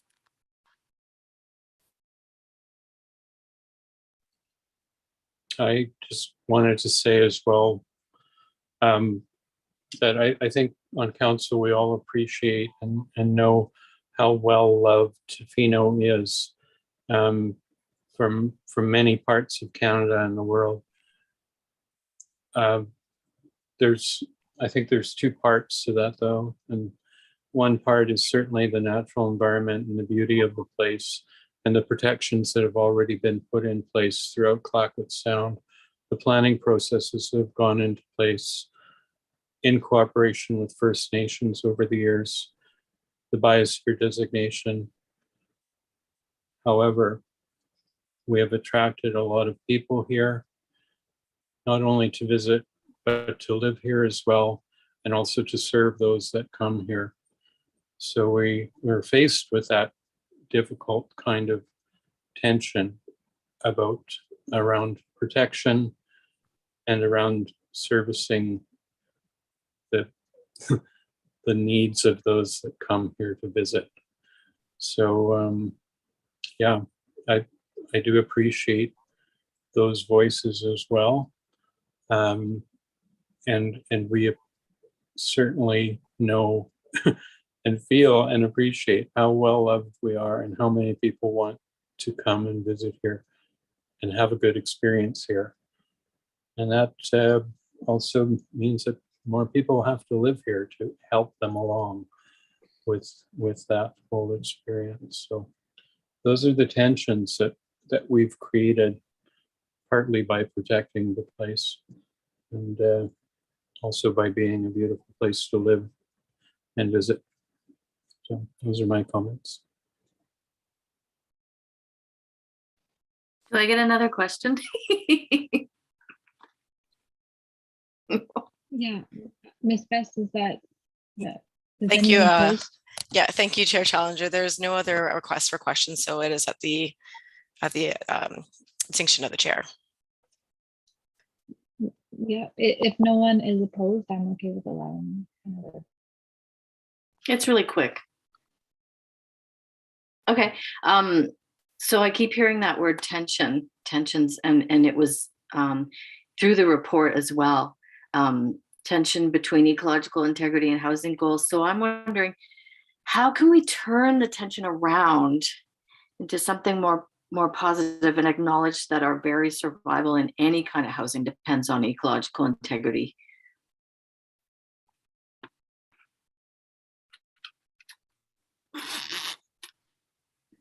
Thank you, Councillor Chalmers. Hi, Christine. Thanks for your questions. I think the point of this report and everything the council said throughout today was exactly what you're just asking, is that it doesn't need to be tension. We need to be thoughtful. We need to consider everything, and we need to not make any hasty decisions. So there's no rush on this. We can really look at alternative options and understand the importance. I don't think there's anybody on staff or council that doesn't recognize how important DL 114 is from an ecological standpoint. So it's looking at the options to make our community the best going forward. Beautiful. Thanks. Yeah, thanks for that. And thanks for sticking around and sharing your voice and questions, Ms. Lowther. I know that all council appreciates any public input, whether that comes through correspondence, through hearing comments at the beginning of meetings and questions after. So thank you. Best way to have your voice heard. Any other responses before we move to adjournment? Thank you, Chair Challenger. This is just one remaining question, and it's to council, and I wish I did it at the beginning of the meeting, but it is, how nice is it to have Councillor Challenger back? Today is her first day back from her 6-month maternity leave, and she just chaired this meeting excellently. So I would like to point that out to everyone watching. Thank you so much. Thanks. And I might need to go help Dad with bedtime now, as I can hear some screaming in the background. But it was really great to see you all and be here. So if there is no other business, I will, I need one mover to adjourn. Okay, thanks. All in favor? Okay, good night.